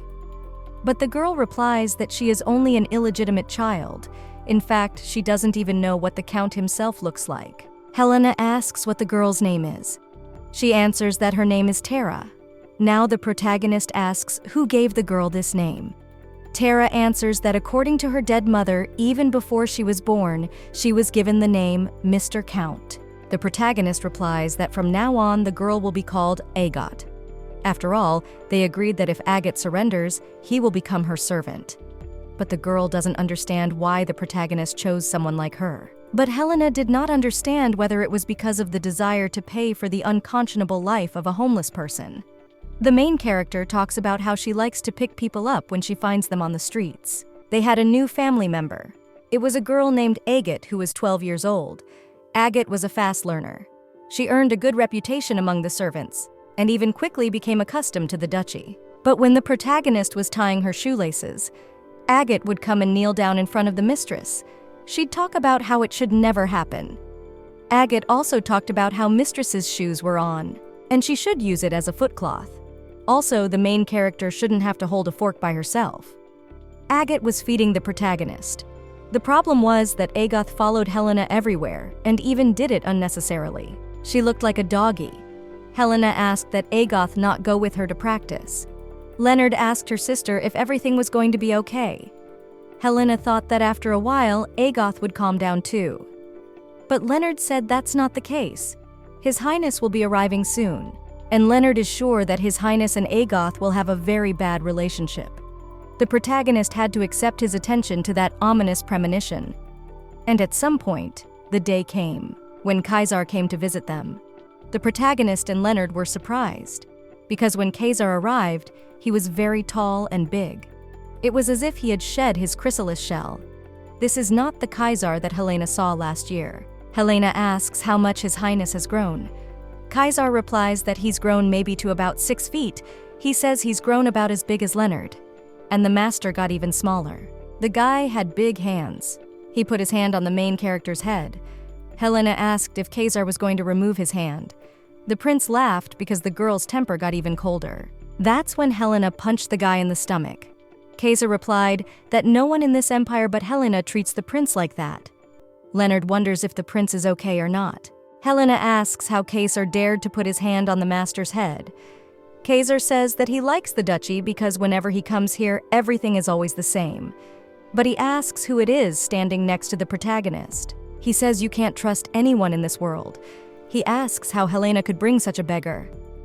After a while, Kaiser and Helena were in the guest room that Kaiser calls his room. Helena says that even if Agate wants to betray her, she will steal the jewels and run away. Kaiser replies that the protagonist is too kind. Helena replies that Agate doesn't cause trouble and does everything well. Therefore, she likes it. But Kaiser states that he doesn't like this girl. Leonard can't do anything about it, but now he has to worry about merit. Also, Helena wonders why Kaiser should worry about Agate. Kaiser starts to yell because he is worried because it's Helena. But he wondered where Helena looks at all the time. The girl is looking at the guy's thighs. The prince asks, "Does the princess have no shame at all?" But the protagonist is surprised that in a year the guy has only gained muscle. Some other secret sport to build muscle. But Kaiser replies that he doesn't know anything like that. Helena wants to touch the guy's muscles. Her brother should have some too. But Kaiser asks the protagonist not to touch him. Agate came to their room who brought tea and sweets. Kaiser starts to shout for Agate to leave the room because she's already done everything. After all, the prince and princess have an important conversation to have. Agate replies that she is actually a servant of the lady and has to protect her from her free men seducing her with their thighs. Kaiser says that this is nonsense. Does Agate really think Helen needs to be protected from anyone? Agate starts crying and tells Mistress about this man yelling at her. Helena pleads for them not to fight over her. But Agate and Kaiser doesn't think of stopping at all. Even though Kaiser has gotten so big, he still acts like a child. The protagonist gets up and tells her and Agate to leave together, but Kaiser stops her. Now the prince is yelling that Helena can touch his thighs. The protagonist asks, "Is Kaiser really serious about this?" The guy replies that of course he is. After all, he and the princess are on very friendly terms. Helena doesn't remember them being on such friendly terms, but if Kaiser said he would let her touch his thighs, Helena wouldn't let it go. His thighs were hard as stone. The muscles were already able to differentiate, and he's 17 years old. Even when Helena was in her prime, she didn't have that. She thinks about the fact that Kaiser is definitely their baby prince grown up beautifully. Helena asks what Kaiser will use. With those muscles, he can use even high-level technology without straining his body. But at that moment, the protagonist says she'll go first. Kaiser is surprised. He asks, did Helena do what he needed and now she is leaving him? Agate wanted to go with Mistress. Helena ran out so fast and closed the door and told them twos to not follow her for anything. Helena couldn't understand what this was all about. Had she just gotten embarrassed after the widow touched the prince's muscles? Helena didn't understand why the ominous premonition had been so accurate, and why Kaiser was suddenly so mature. Helena wondered if it even made sense. She thinks she needs time to get used to her much-matured student. After that, the protagonist started avoiding the prince when he met her in the hallway. Helena hid behind her brother's back. Helena doesn't think she can look the prince in the eye. In training, Kaiser asked for the protagonist to look at his rack. Helena said the stance was bad. She ordered Kaiser to put her left foot forward and keep her right foot better. The protagonist even felt awkward touching him. It wasn't on purpose. Not only is Helena the prince's swordmaster, but she's also an adult who did everything in her past life. But looking at the tall guy they've been friends with for a long time, the most pathetic thing that happens in Second Life. The main character didn't realize what day it was. She's a teacher. She has to face her student to teach her swordsmanship. Tomorrow, she will do everything as if nothing had happened. Suddenly, the protagonist heard a knock at the window. In her past life, assassins were sent to her, so she can't miss it. But it turns out it was Kaiser throwing rocks at the protagonist's room. Helena thinks it better be a mercenary, but Kaiser asks the protagonist not to go back into the room. He came because he wanted to talk to her. The protagonist is surprised that this guy has that grown-up look on his face again. He apologized and came into the room through the window to the protagonist. Helena replies to tell the prince to use the door next time, but Kaiser replies that Agoth is guarding the door, so he had no choice. Helena wonders, why did the prince come? Is it really necessary to speak at night? But Kaiser replies that he did it because the princess avoids him during the day. He asks, did he do something wrong? Helena replies that there is nothing wrong, but Kaiser wonders why Helena has become so cold to him. Helena thinks that because it bothers her. The girl feels like she's always been cold to him. Kaiser replies that it's different. After all, Helena doesn't even meet his gaze as if she has grown to hate him. Helena replies that it's not that simple. She's a bit unaccustomed to the prince. The prince has grown so much that he looks like a different person now. She says Kaiser doesn't have to worry, but Kaiser replies that he does worry. After all, he may only be here for 3 months. They have less time together then. And Kaiser is afraid that Helena and Leonard will ever forget him. Even knowing that the prince needs it, Helena was wrong. She apologizes and says she will never abandon her apprentice. Kaiser asks if the protagonist can swear that to him. Helena replies that she won't avoid him anymore. She swears on her heart. Helena was too insensitive. No matter what Kaiser looks like, he's her sweet apprentice. The prince says that because he finally spoke out, fatigue has come over him, and he thinks he needs to sleep. The protagonist replies that Kaiser should go and get a good night's sleep, because tomorrow is the great day. But at that moment, Kaiser went to the protagonist's bed. Helena didn't understand what the prince was doing. She told the boy to go to his room, but the guy doesn't understand what's wrong with that. After all, Helena used to sleep in his room too. He's too lazy to go back. Helena replies that they could do it then because they were little. She replies that Kaiser sleeps alone. The girl is about to leave. Kaiser replies that the girl swore to him that she would not avoid him. Helena knows this is different. She thought of the prince only grew taller, but it turns out that infantilism has also become more pronounced. Kaiser says that he wants to sleep and tells Helena to go to bed soon. The protagonist does agree to go to bed with the prince, and Kaiser says that he is reminded of old times. Helena was just lying next to him then too.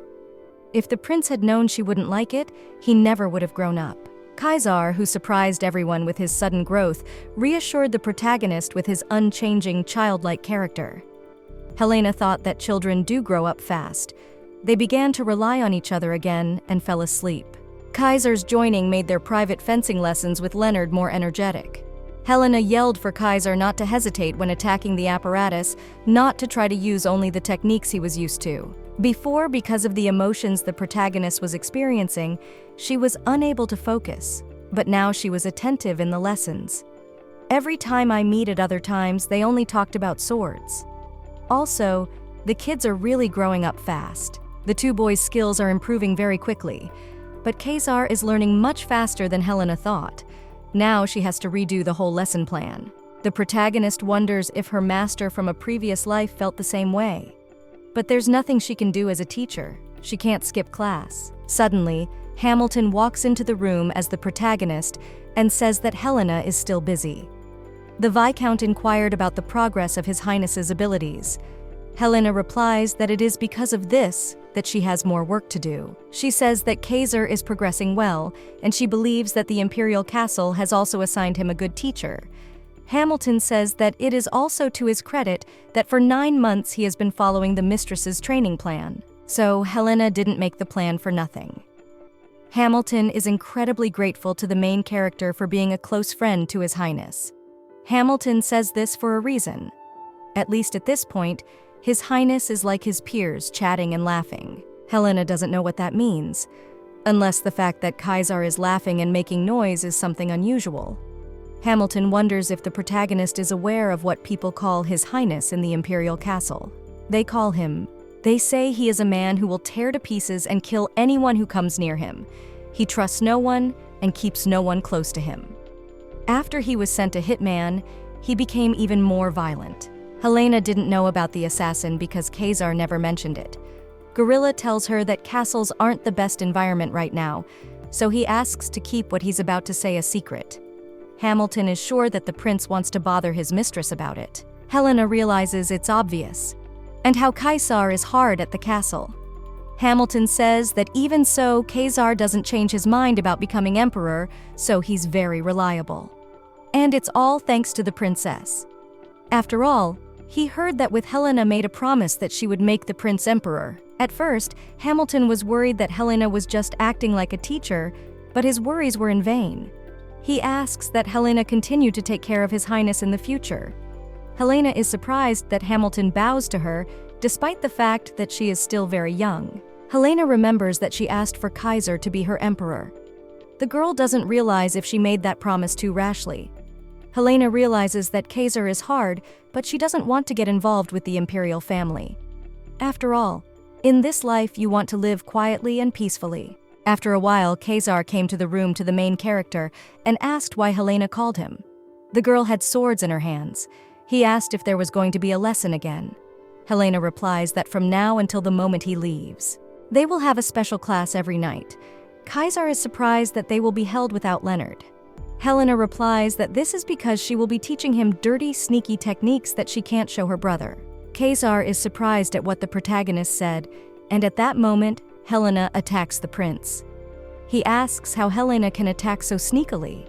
But the girl is surprised and asks if the prince didn't hear her because she said she would teach him such techniques. Now she has the power to wake a guy up with a sword even from behind. Kaiser also wonders why the main characters have 2 swords. Helena replies that in class, Kaiser has to call her master. He has to memorize techniques with his body, not through explanation. Helena didn't learn it either. She learned it on her own when she worked as a mercenary.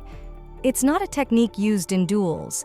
It can be used to scare a person into deceiving an opponent. But the lust for killing he's likely never faced before.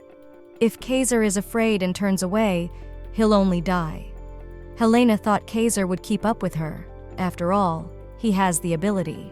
Though still, she pushes his back away, but she wasn't going to teach him how to defeat him with techniques. The guy has a beautiful look of resentment and strength of mind. However, you can't kill a man with spirit power alone. Until now, only Helena alone can kill the prince. He shouldn't become capable of killing her. Kaiser didn't understand what the protagonist was talking about and why he should kill the master. Helena replies that this is the only way Kaiser can survive in the imperial castle. The protagonist tells us how she became empress. Her half-siblings. She destroyed them so they wouldn't think of killing her. Helena told her prince that she would make him emperor. She would take responsibility for those words. Kaiser agrees to fight the protagonist one more time. Helena is happy that Kaiser is doing the right thing. It's the right thing to do. The 2 of them spent the whole summer in special training, and Kaiser developed day by day. Although at the same time there was no hope of improving his and Agat's relationship. The main characters seemed to add something more to the training plan the next day. After all, Kaiser was doing quite well at all. As the protagonist was saying, this started with the looks between Kaiser and Agoth. Kaiser openly warned Agoth, and a maid capable of standing up to even the emperor's son. No wonder Helena picked her up. After a while, the maid poured tea for the protagonist. Agoth said she didn't like the prince. She can see his evil intentions to monopolize the mistress. These two are saying exactly the same thing. The protagonist suggests that maybe they are rejecting each other because of their similarities, because Kaiser said that he doesn't like the maid and that she intends to monopolize the mistress. Helena says she can have someone, but with her temperament she won't belong to anyone. Agate knows that, but she's jealous when mistress and the three of them have fun with the princes. The maid wants to learn fencing too, but the maid replies that of course she knows it's impossible. Helena replies that nothing is impossible for her, and she says that if Agate wants to, she can send her to the fencing academy at any time. At what the maid heard, she was incredibly surprised. She kneels down in front of the mistress and says she wants to learn swordsmanship from the mistress. But Helena replies that this is impossible. Helena is not going to recruit any more apprentices, even those two are enough for her. Agoth cries and asks if she can at least watch the young Lord Leonard. She will start learning on her own by looking over her shoulder. There is no way she will make them uncomfortable. Helena thinks about Agoth looking even more desperate than when Helena beat her. When Kaiser leaves, the protagonist will need an opponent for Leonard. She and her brother have too much difference in skills to fight him. If Agoth can be trained in this way, there may be hope for synergy. So the protagonist suggests that while Kaiser is away, she teach Agoth swordsmanship. But if Agoth can't catch up with Leonard in a year, she will go to the academy. Agoth asks that mistress continue to believe in her, and she will try until she dies. Helena wondered if she would open her own sword art school at this rate. At that moment, she was reminded of a kiss about getting herself into a situation she couldn't handle. After that, Agoth and Kaiser's relationship remained the same, and Helena spent the entire summer training Kaiser and making sure he couldn't be killed in some alley. At that point, her role was over. The main character was a bit lazy, but she is relieved. About the time another summer ended, Kaiser returned to the imperial castle. The protagonist was careless and once again lived believing too much effort. Agoth asks to be given time, and she can help the protagonist do nothing. Helena thinks she has raised a monster of a prince, and now she won't worry about him for no reason. Quietly training young apprentices, Helena enjoyed a slack life with Agoth and her brother. But 5 months later, all her plans burst like soap bubbles. In the winter of the same year, Rowena Evangreen arrived in the Duchy of Fesca unannounced. Leonard asks what Rowena has come to see them about. It seems to be the first time they have met. Rowena replies that she was sent by His Highness Prince Kaiser. She will give the two of them letters to begin with. Rowena tells them that the Viscount was originally supposed to come, but he said that if he sent someone they knew, the princess would run away. So they asked Rowena to come. If the protagonist knew that this man was sent by Kaiser, she wouldn't even meet him, especially if she knew in advance that the reason she came to them was to invite them to Kaiser's coronation. A few days ago in the duchy, the protagonist learned that Kaiser would receive the title of Crown Prince. She was surprised. After all, it happened in the winter. Usually they do it at the beginning of the year. Leonard replies that they said they were going to hold both the title transfer and the birthday party at the same time. It seems that His Highness personally requested it from the Emperor. Helena was surprised that Kaiser's birthday was in winter. Leonard replies that is why His Highness's middle name is Winter. Leonard thinks that if His Highness heard this, he would cry. Helena replies that anyway, because they are still young, they can't and don't attend such big events. Leonard asks, not because Helena says so, because she's lazy. Helena agrees she will lie in an empty manor all day with no adults, and will spend the day very idle. Of course, Helena will not go. If it was the Emperor's coronation, maybe. But there's no way they'd go to a distant capital for the Crown Prince. Helena says she's sorry, but it's too soon for her to make her debut into noble society, so she will not go. Rowena replies that the prince told her that if she says so, she should advise the princess to read her invitation even more carefully. After all, according to the script, Kaiser wrote that if at this celebration he officially informs everyone about how the lady likes to touch his thighs, everyone will definitely want to know who Helena is. Then the protagonist got very angry, crumpled the letter, and threw it into the fireplace. Leonard wonders what Helena is doing. The protagonist claims that if she doesn't have an invitation, she won't be able to go to the reception. But Rowena replies that foreseeing this, His Highness ordered many copies to be prepared. Helena replies to her brother that they will be looking forward to the event. The prince was surprised that Helena agreed to go. The protagonist replies that she must and will go and meet the crown prince, as the protagonist thought it would be better to meet and kill him personally. Rowena His Highness is very much looking forward to the arrival of the protagonist. She decides to get to the point. She says that it happens that she will also help them with your preparations for the debut. They don't have much time, so instead of looking for designers, Rowena has prepared some dresses in advance. She suggests looking at the catalogs. Rowena will deliver everything in the order Helena delivers them. For their perfect debut, His Highness has ordered to help them both materially and spiritually. Also, Rowena has already received the Duke's permission. With Rowena's appearance, the protagonist's plans burst like a soap bubble. In the meantime, Helena didn't understand anything and followed her words. The day of the coronation had arrived. The Duke's family was in the capital. The father tells his children that they will attend the ceremony, and Leonard and Helena can return home after the banquet. It is their first outing, so they can talk as little as possible and listen as much as possible. Leonard replies that they will remember that. The protagonist wonders if they won't be together all the time during the reception. The Duke replies that they have a lot of places to visit during the day, so they will meet a little later at a country place. So the aristocrats attend several meetings. Even though the Fesca Roth is not personally involved in politics, it's still a ducal family. So that means important meetings like this. It seems as if they meet briefly and just have idle conversations. In fact, these people exchange information and create factions. Even though they are friends with His Highness, they were not forced to attend the coronation in person. Leonard wonders if they will meet the prince in person. After all, it seems to the lad that Kaiser will be busy greeting a member of the political world. When the main character was coronated, it seems no one even approached her. Or maybe they just weren't afraid. After all, it was right after her reprisal from her relatives. After all, Helena sat in the Empress's seat in the most ordinary way. But there was still one man, her only friend, Duke Ellis Grey. When Helena was embarrassed by the too uncomfortable atmosphere, he was the first to reach out to her, which made her very happy at the time. It even made her heart beat faster. But of course not anymore. Helena is sure to meet Kaiser before she leaves. Leonard asks in surprise if her sister wants to meet His Highness so badly. Helena replies that she feels bad that she had to travel so far. And most importantly, she has to kill the prince. She remembers what Kaiser wrote on the invitation. Helena wonders if there could be another reason. Leonard asks her sister if she likes him more than anyone else in the world.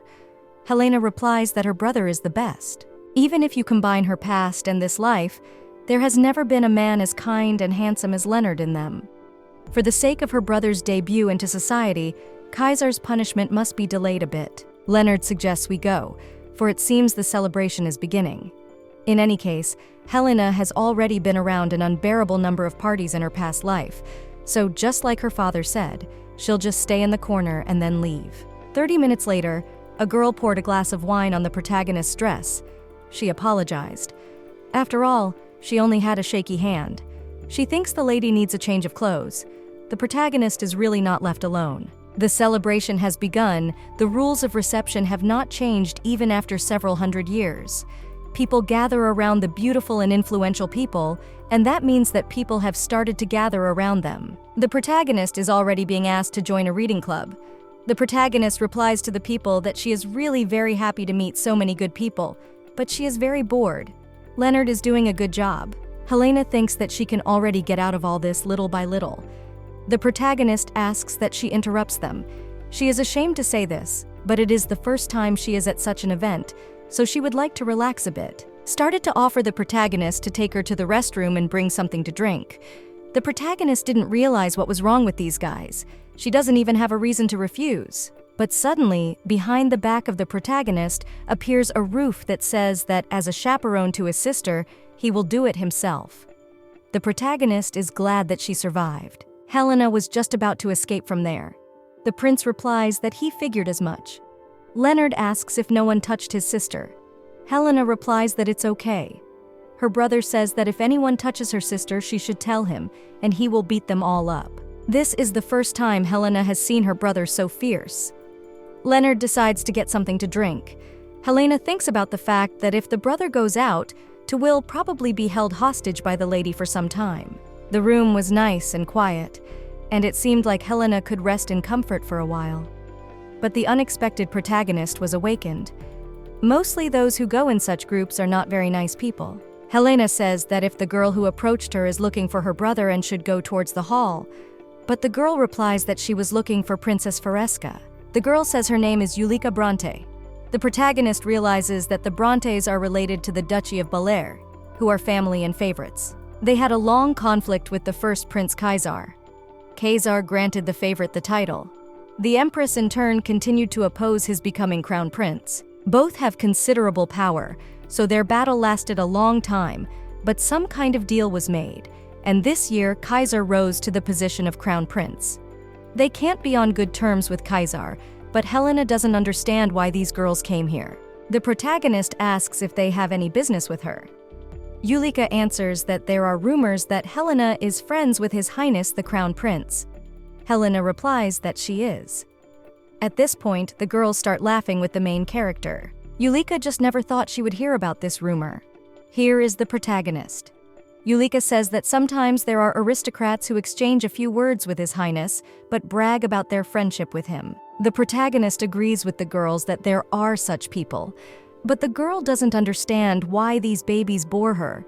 The girls keep laughing and saying that of course the princess cannot be from among the close people of the crown prince. After all the people from the village are just stuffy. Her absolutely no enlightenment is like white snow. The protagonist thinks about the fact that these girls did not put poison on her and did not Helenath with a sword. So it can be considered a cute pampering. Julika says that she said that because she's worried. Helena replies that she's happy to listen to the girl. And at that moment, Julika whispers to the protagonist that it seems she needs to realize her place. After all, Helena is spreading such rumors. But she came in such a rustic dress. She asks if it wouldn't humiliate His Highness. And at that moment, Julika pours her glass of wine on the dress of the protagonist. She apologizes and says that her hand just twitched and she thinks the lady needs to change. Julika says that luckily she brought a spare dress with her and will borrow it for the princess. Helena reflects that these girls really don't leave her alone. Obviously, another dress would turn out to be terrible. However, if Helena gets angry with her now, the protagonist will be labeled as a cowardly person. Helena replies that it's okay. What's more important is that Julik's hands are wet and she has to wipe it off soon. And at that moment, the protagonist took Julik's hand and splashed the rest of the girl's wine in her face. Helena apologizes. After all, her hand twitched too. They are all generous to a fault, so Helena believes the girls will understand her. Helena thinks it would be better for Lady Brant to hope for a dress. Helena is so glad she has one. And she thanks for their advice about the dress. Helena will be sure to tell His Highness their opinion. In fact, His Highness chose this dress, although they say it was chosen by the Crown Prince's servant Rovina. Helena says smart people can make mistakes. She will remember the kindness they have shown to the Duchy of Fesca, and by all means she will pay their families for it. When they heard that, they turned pale. Helena hoped they would meet again Lady Julika. Something like that would also be a memory from her childhood. But she doesn't want to meet any more mocking ladies. The protagonist has sent to wipe off the stained dress but fails, and Helena decides to use this as an excuse not to go into the hall. The protagonist also wonders what Lady Julika is up to. Because of the proximity of the Bronte family to the favorite, their influence is very great. In addition, even though she is the Countess of Marca, she is very deep into politics, so she seems to have more influence than the Fesca family. Helena doesn't understand. What's the advantage of that kind of pestering Fesca? Helena doesn't understand. Did Julika tell her all that because she likes Kaiser? If so, it's kind of cute, although Julika's expression of jealousy wasn't. Suddenly, Helena hears the announcement that His Highness Prince Kaiser is entering. Helena is pleased that the main character is finally entering. If she is here, she decides to look at him. Suddenly, the window opens, and Helena sees that it is snowing again. She goes to the window. To know if a dress is rustic or not, you have to wear it a lot. In her past life, the protagonist was also not interested in clothes and jewelry before becoming an empress. She wandered the streets and battlefields. and after becoming her started wearing lats even more often, the protagonist doesn't have any good memories of the Imperial Palace. But for some reason, she misses those times a little. Kaiser appears behind the protagonist's back. Helena asks in surprise what Kaiser is doing here. The prince replies that the girl was nowhere to be seen, so he asked someone and was told that Helena was here. The protagonist says that her clothes are a little dirty, and Kaiser thought that the protagonist was avoiding him again just because there is laziness. Helena replies that it's that too. Kaiser laughs and talks about how this is very similar to the main character, but Helena asks if a guy like that is allowed to be in this place. The hero came in after greeting everyone, so if he leaves for a while, it'll be okay. Helena was going to scold him as soon as he met Kaiser, but looking at how tired he is because of the preparations, Helena can't say anything. After all, even the prince doesn't want to go to that banquet. Helena now feels that Kaiser has safely become the crown prince. He's also taller than the protagonist, but Kaiser claims he's always been taller than the girl. But Helena says she's never had to lift her head so high to look up. Kaiser laughs that Helena is now unhappy to look up at her student from below. Kaiser has now moved closer to face the protagonist, but the Margin gets angry and starts yelling that this is too fast. Kaiser asks, "Does he really need to kneel?" Helena replies that that would be fine. She likes looking down more, so now she wants him to kneel. Kaiser asks if that will satisfy the master. Helena replies that it is perfect. If anyone sees the crown prince in that pose, they will definitely be very scared. But Helena thinks there is no way she can say those words looking him in the eyes. At that moment, the protagonist closes the prince's eyes and congratulates him on his 18th birthday. She thanks him for being born. There is complete silence in the room, and they are silent. Helena starts to get nervous and asks the prince to say something because she is about to die of embarrassment. Kaiser thanks the main character. In fact, he came to her because he wanted to hear those words. Helena says that if the prince goes to the hall, he can hear them from a large number of people. But the prince replies that the words will only be meaningful if he hears them from the protagonist, because he was born for her. Kaiser's voice was filled with the desire to burst into tears, and the protagonist could only embrace him. Stubborn. The lonely student who said he was born for his teacher. Helena is grateful to have him in her new world. After the reception was over, they had 3 free days. Leonard asks what Helena wants to do with those 3 days. But of course, the protagonist wants to sleep at home. That's what the brother thought. And the protagonist asks if the brother plans to tour the aristocrats' homes like their parents do at the reception. Leonard received many invitations from the lady. Leonard replies that he has long wanted to go on a tour of the Knights' Troop if they are coming to the capital, and he wants to go there. And in that case, it means that a little later the manor will be completely empty. Helena is happy that she will have plenty of sleep and lie on the bed. In the second half of the same day, Kaiser came to visit the protagonist. Helena was upset she had a terrible dream. She asks why the crown prince is so free. Kaiser replies that it is rude to say such a thing to a man who couldn't even sleep the last few days because of business. Helena replies for Kaiser to sleep then. On the prize, he says that he actually heard that Leonard went to look at the Knights' Troop. So it was obvious to Helena to lay around doing nothing, so he was kind enough to come here to have fun with her. Helena tries to kick the guy out of the manor. She wishes him a good journey. Kaiser was surprised that Helena is too strong. He asks, is the girl going to end her birthday greetings with those words? He tells Helena to think it is a substitute for a birthday present. He suggests they go and have fun together. Helena replies that if Kaiser wants a present, then she will just give him that present. Kaiser asks Helena to build him a country estate in the city and near the seashore. The prince says he will take care of everything himself and orders the servants not to follow him. Helena doesn't understand how a crown prince can walk around like that without any servants. Did she raise him to be too strong? At this point, Kaiser grabs the main character by the hand and they start walking. Helena doesn't understand why the prince grabbed her hand. But Kaiser replies that it's because girls are not allowed to run away while walking. Helena asks, does the prince think she can run away if she came here already? But Kaiser doesn't know how to test it. After all, doesn't she remember how it used to be? When they went to the festival, Helena disappeared. In response to this, the protagonist says nothing. Helena agrees and thinks that today Kaiser can do what he wants. After all, it is a birthday gift to him. After a while, the protagonist and the prince are having tea. The protagonist asks Kaiser to listen to her. She asks why she thinks all the shopping was for her. After all, it's not her birthday. Kaiser asks what's the difference.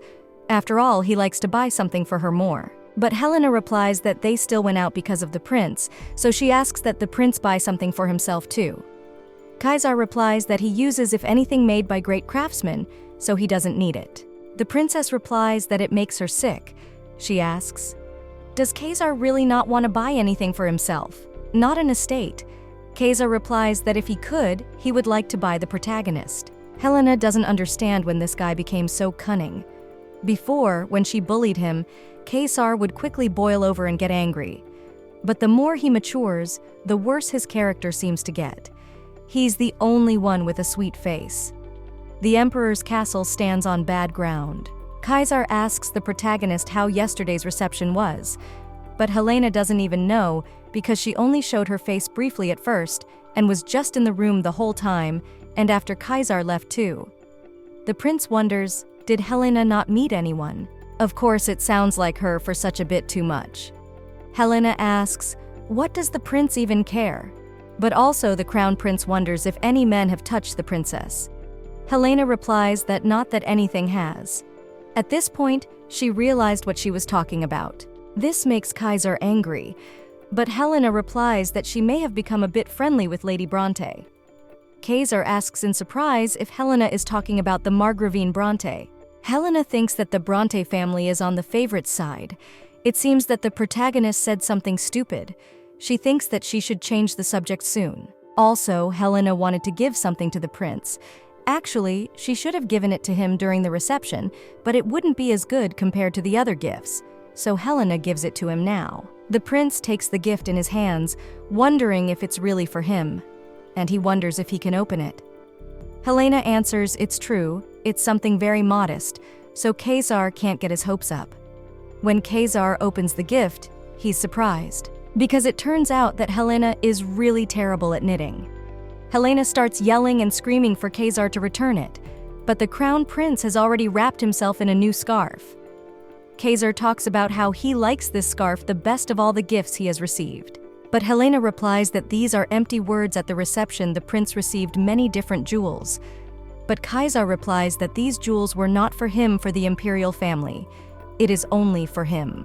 It is true better he thanks the protagonist. Because of spending a lot of time with Kaiser, Helena can realize now he is really happy.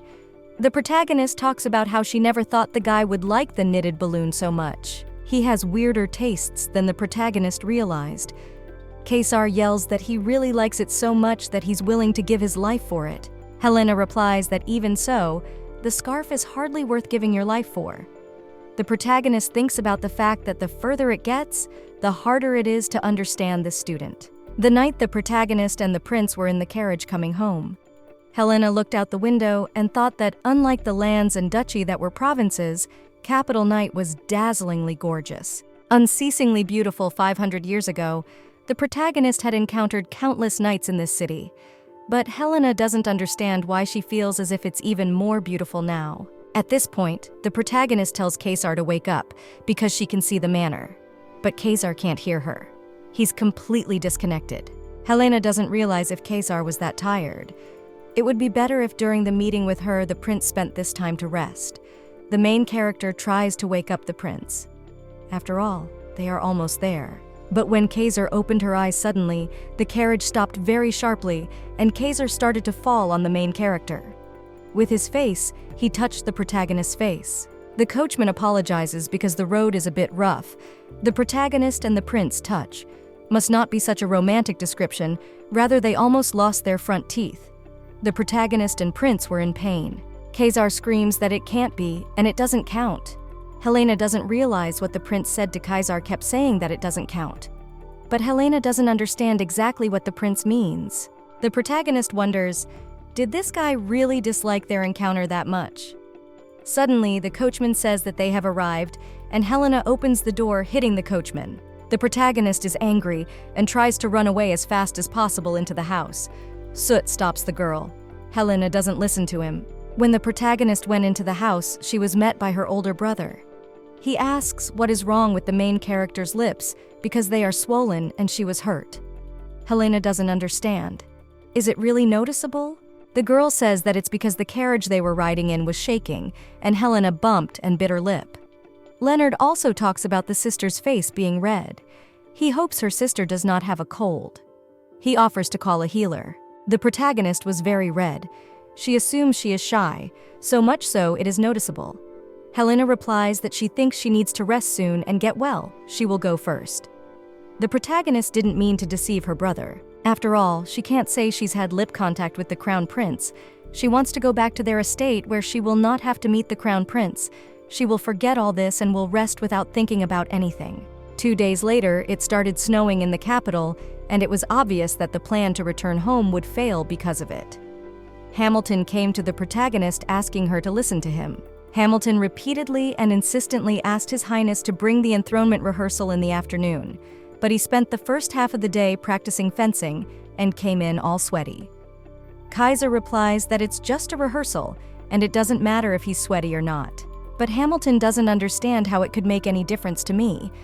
After all, the prince needs to put on a costume, and he asks how the prince will do it like this. Today, since morning, they found themselves locked in the manor. Helena doesn't understand why everyone's grabbing for her. She wants to go back already.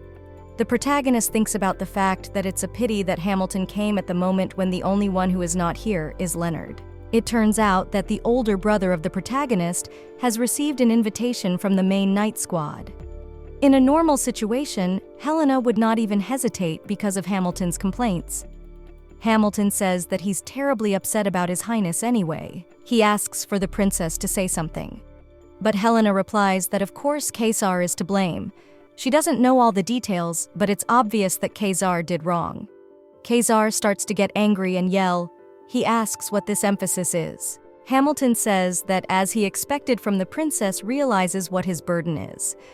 The protagonist replies that Hamilton is really having a hard time. Hamilton says that more than once and more than twice, he's wanted to give it all up. Kaiser wonders if he's stopped Hamilton. After all, if he wants to drop it, he can do it. The Viscount is angry that Kaiser is being so rude to him. A few days ago, he also rushed him and then disappeared. Hamilton thinks maybe the prince has been beaten up somewhere because his lips are suddenly very swollen. At this point, the protagonist and the prince yell at Hamilton and tell him to be quiet and not to talk about it. Hamilton asks why they are suddenly yelling. Also, Hamilton talks about the princess being early on the lip too. Did the two of them really have something going on? Helena and Kaiser start yelling about how nothing happened. But Hamilton hasn't said anything yet. Helena thinks about the fact that this failure she felt discomfort, so she overreacted. And there's no way she's going to get caught by this chatty man.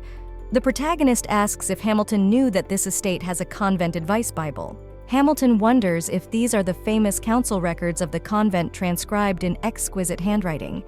So precious a thing, but this book must be worth an incredible amount of money. The protagonist is about to show Hamilton the book. The Viscount replies that for him it will become part of his lineage.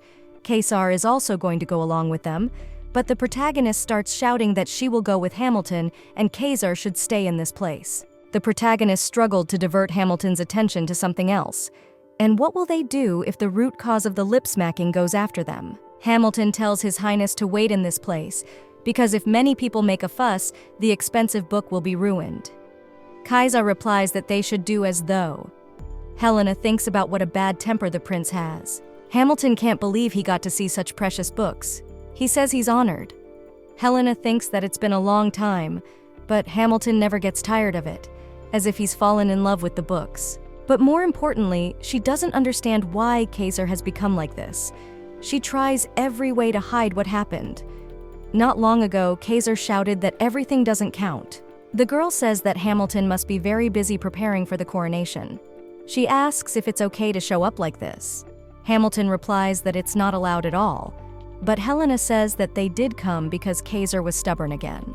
It must be very hard on the Viscount, but Hamilton says that they actually came under the pretext that Hamilton will complain to you.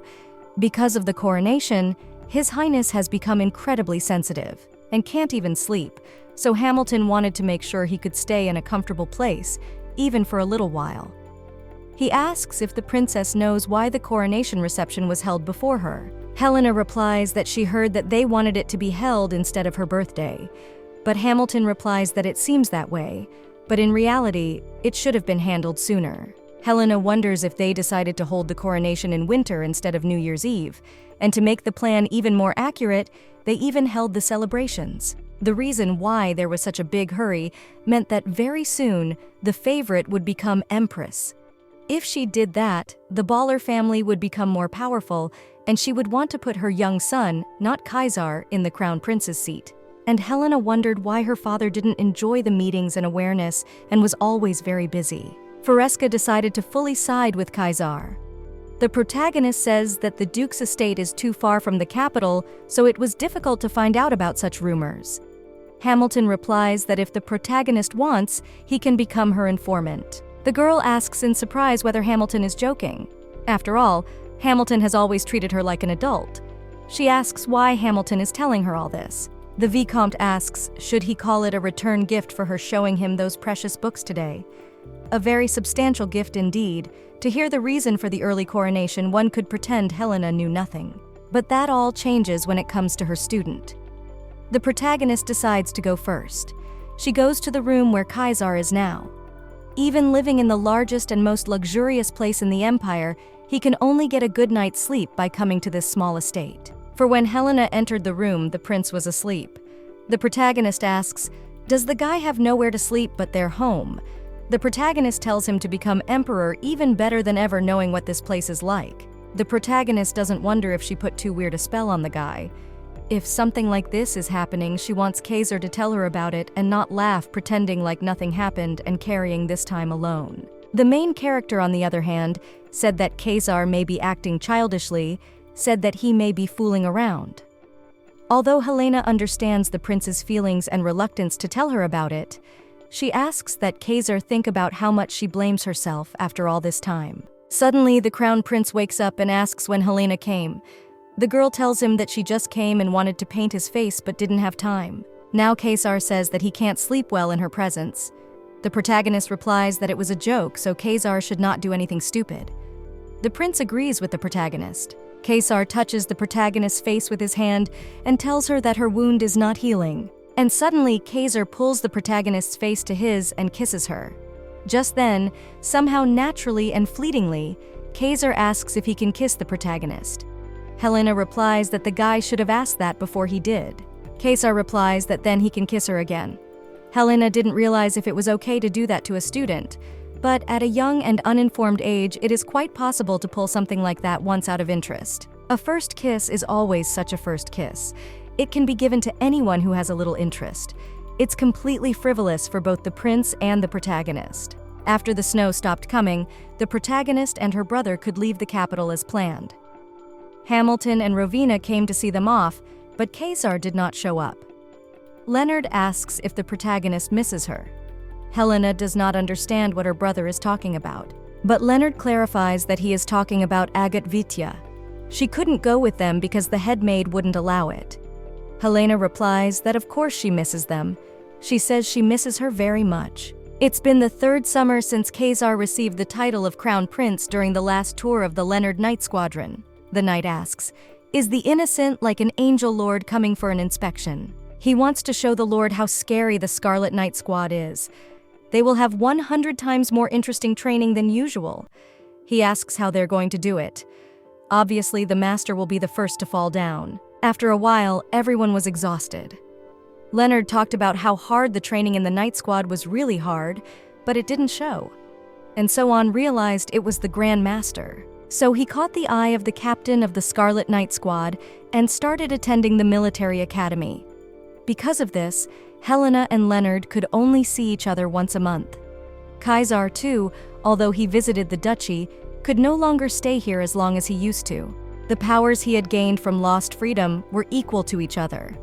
Agoth had become so obsessed with the sword that her hands were blistered. It was a little sad because the protagonist seemed to think Agoth thought they were bound only by swordsmanship. But Agoth improved her skills, proving that patience would get her through. Then came the fourth summer. As always, the duchy was visited by Kaiser. We had some very annoying news: a fencing competition organized by the imperial family. Kaiser says it's an event that happens every 4 years. Helena says that only aristocrats usually participate in such competitions, and they are more like children's games, characteristic of the event shown. But Kaiser answers that from this year, the rules of selection of participants have changed.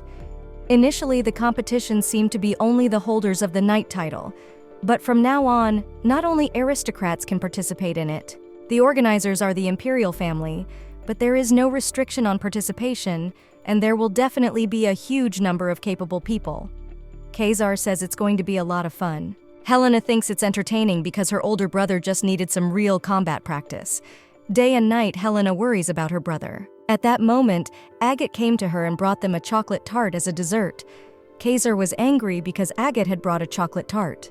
After all, it is completely sweet and tasteless. Agate says that she just remembered that His Highness doesn't like sweets. She will make egg tart for him right away. Agoth says that, of course, it will probably be ready around the time Kaiser leaves here. They stop fighting, but now it seems like the two of them are right for each other. Helena says that if more than just aristocrats can participate, Agoth will go to the competition. The main character talks about Kaiser bringing an invitation for Agate. They bickered every day, but Helena believes they bonded through hatred. Kaiser starts yelling that this is not the case at all, but the protagonist says that the prince said that he brought this information for Agate must be happy. But the girl replies that she is unhappy, she likes nothing and no one but her mistress. The protagonist asks, is Agate not interested in the competition? But Agate replies that honestly she wants to perform. Agate was about to leave, but she forgot that she had to thank His Highness. She was very angry. Kaiser asks if Agoth will challenge him to a fight. In any case, he offers to try just once, because there they can compete as apprentices of their master. He does not want to participate alone. Leonard agrees with the princes, saying of course that alone is boring. Helena replies that the boys talk as if they are being forced. Kaiser asks in surprise, did Helena not know that crown princes are required to participate?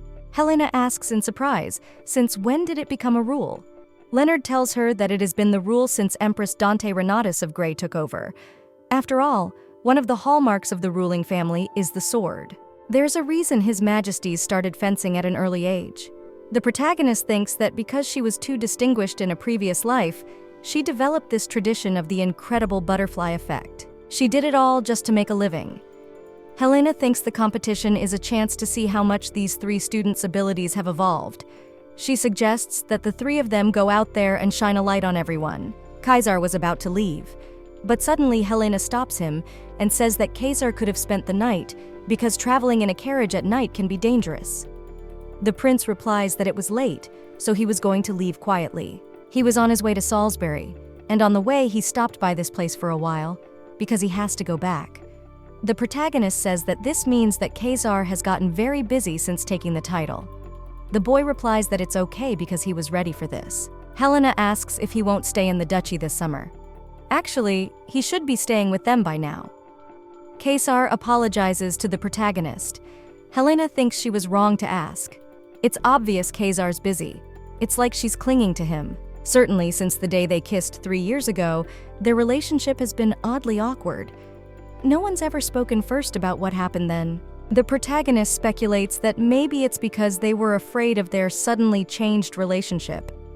But she feels even more sorry that they are slowly drifting apart for similar reasons. There's no telling how many such brief conversations they'll have in the future. Kaiser recalls that Helena tells her that she made friends at the reception with Lady Bronte. Kaiser wonders if Summer has invited the protagonist to a private meeting. Helena doesn't understand why the prince is asking about this. Kaiser replies that he just suddenly remembered it. But Helena knows something's up. Also that Lady Julika, who attacked her out of the blue when they go to the capital for the competition, will have to secretly question Hamilton about everything. The prince replied that if nothing had happened, then he was leaving. That's how you see off a crown prince, but it's very quiet here.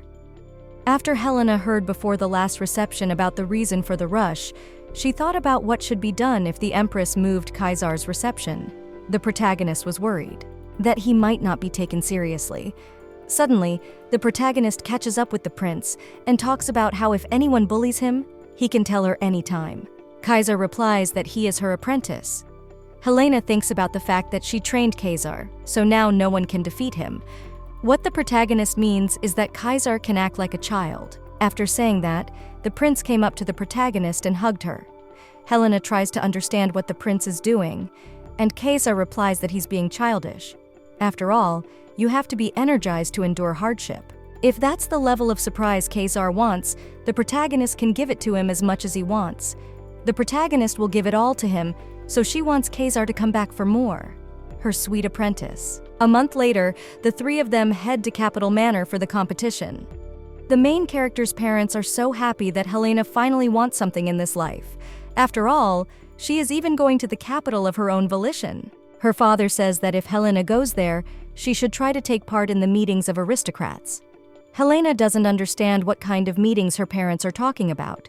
She doesn't have any desires, but as long as her parents are happy, she'll leave it at that, and another person who looks happy.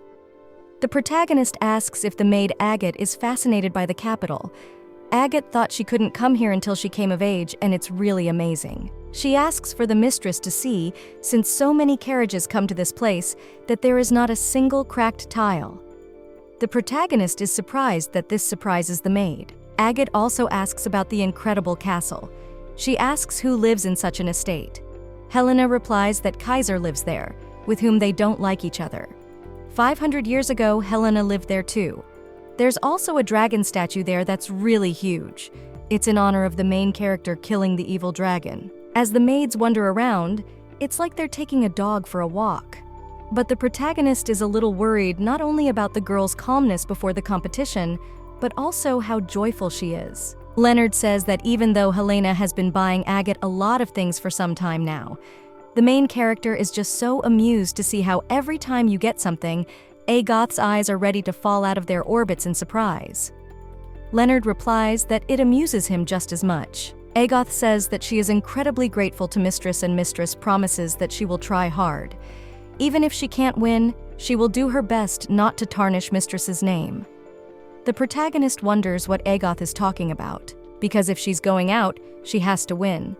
After all, Helena said to have the maid come back after they'd smeared everyone there. Agoth yells that Mistress is right and her goal will be to win the competition. Leonard talks about how the girl lacks determination but has courage. Helena replies that if they are going to start, they should win despite their laziness. Leonard says that then he will do his best too. Helena hasn't seen her brother so confident in a long time. Of course they have to win. After all, they have the best master. And the protagonist is sure that the winner will be one of her 3 students. It's also time. Helena has arranged to meet someone here, so she has to go out for a while. Leonard wonders what kind of person her sister has arranged to meet. But Helena doesn't understand why her brother is so surprised. She will be meeting with Hamilton Victor for a while. Leonard is surprised because his sister is usually too lazy to meet people. Helena replies that she is, but they have agreed that a carriage will come and she can send her back. Helena promises she'll be back soon. She doesn't understand why she needs to know what Dante and Kaiser have in common. A short time later, the protagonist is already sitting across from Hamilton. Hamilton says that he was surprised that Madame first offered to meet him. Maju replies that she wanted to ask him something. The Viscount asks in surprise, has Helena decided to use him as an informant?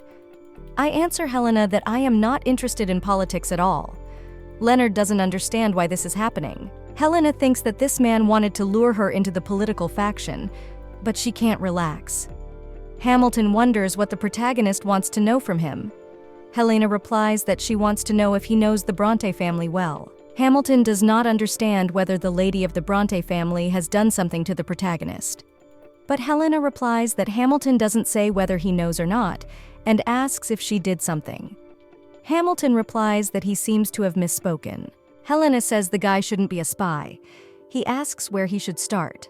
He asks if the protagonist is aware that the extra empress intends to make her native son, Prince Fran, the heir. Not that the protagonist is aware of that, but rather has a notion. If the crown prince is Kaiser now until he is killed, the empress's own son can't take that place, in which case she will make Prince Fran the heir after Kaiser becomes emperor. However, If Kaiser has a child, that won't be easy to pull off either.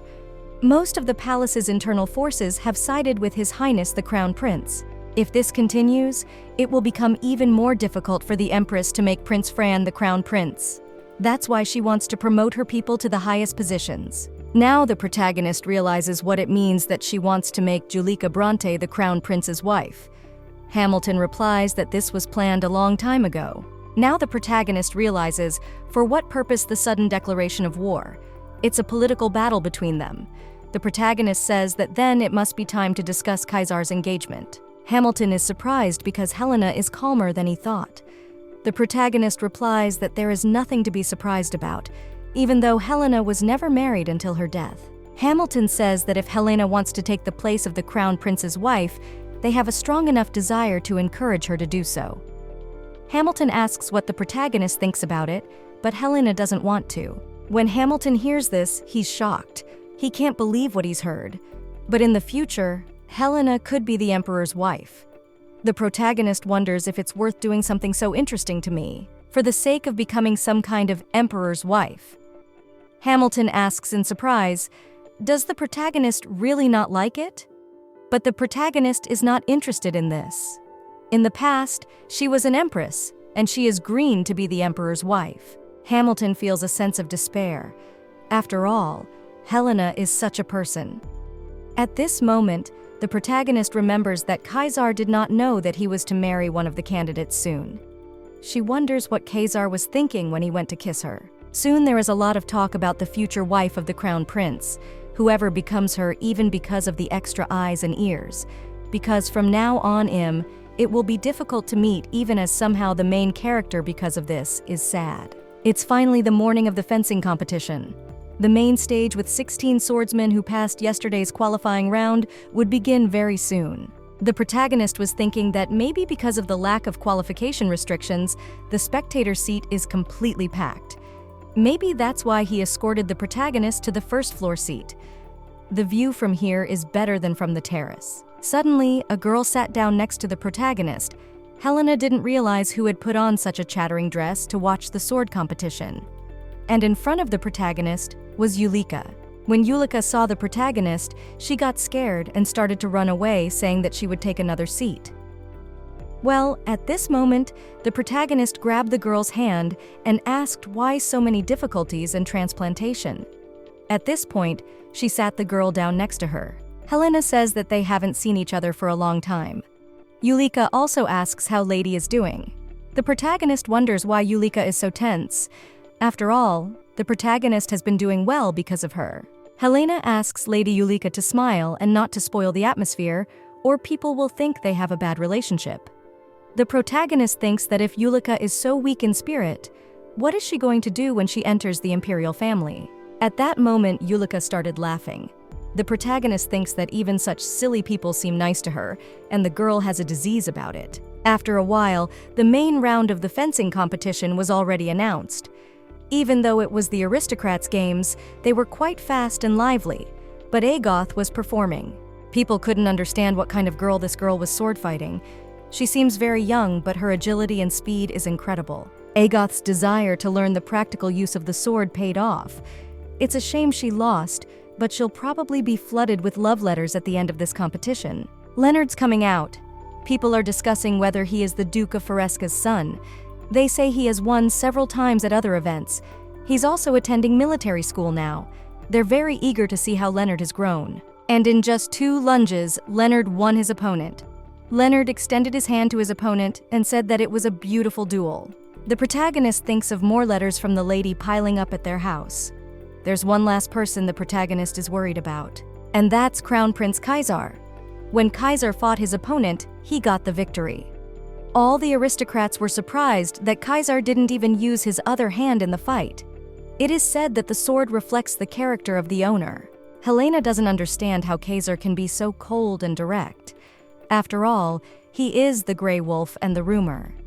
The main character's whole body shrinks because of this lust for murder. Helena doesn't understand who Kaiser learned to wield the sword so ugly. It's a shame he learned it from her. The protagonist wonders what sword wielding is to these people. A sword is an object made for killing.